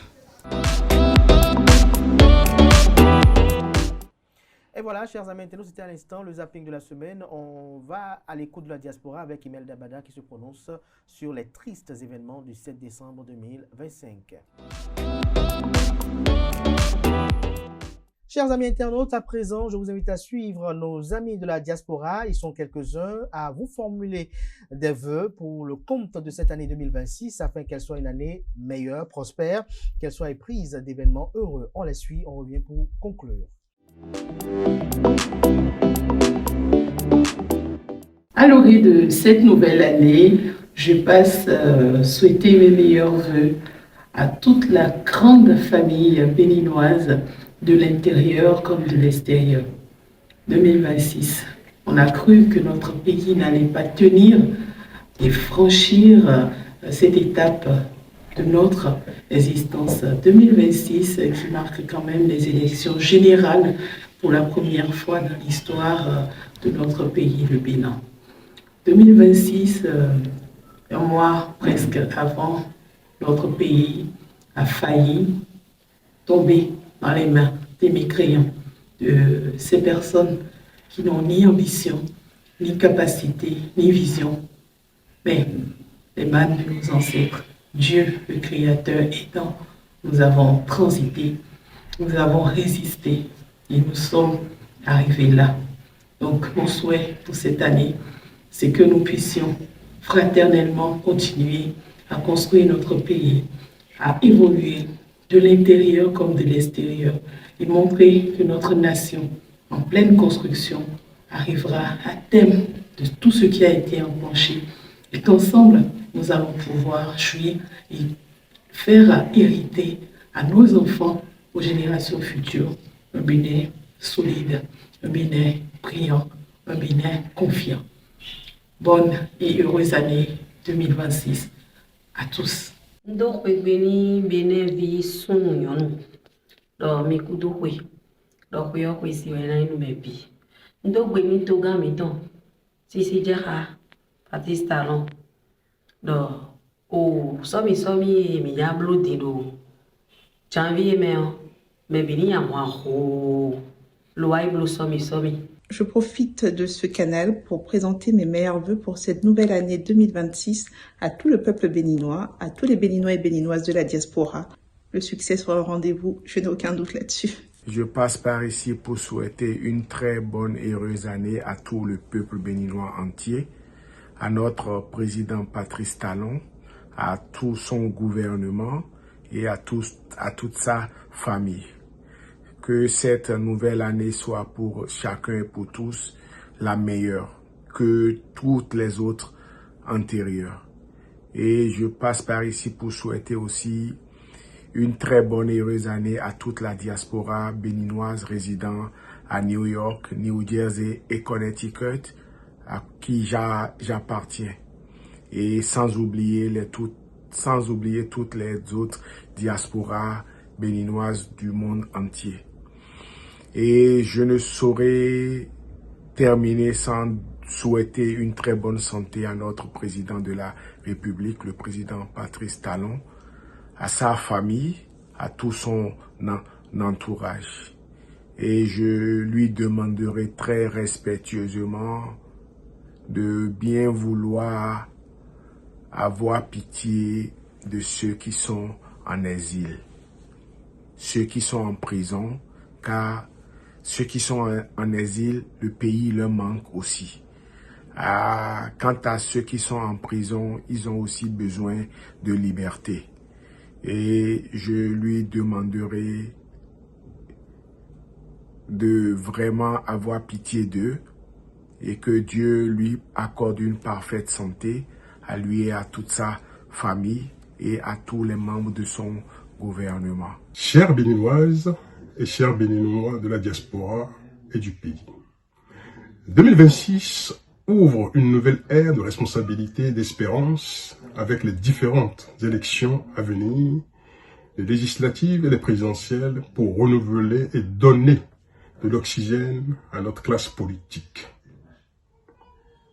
Ensemble, au-delà des frontières, nous devons unir notre force pour bâtir une nation plus forte, plus résiliente, avec des institutions renforcées, tournées vers l'avenir.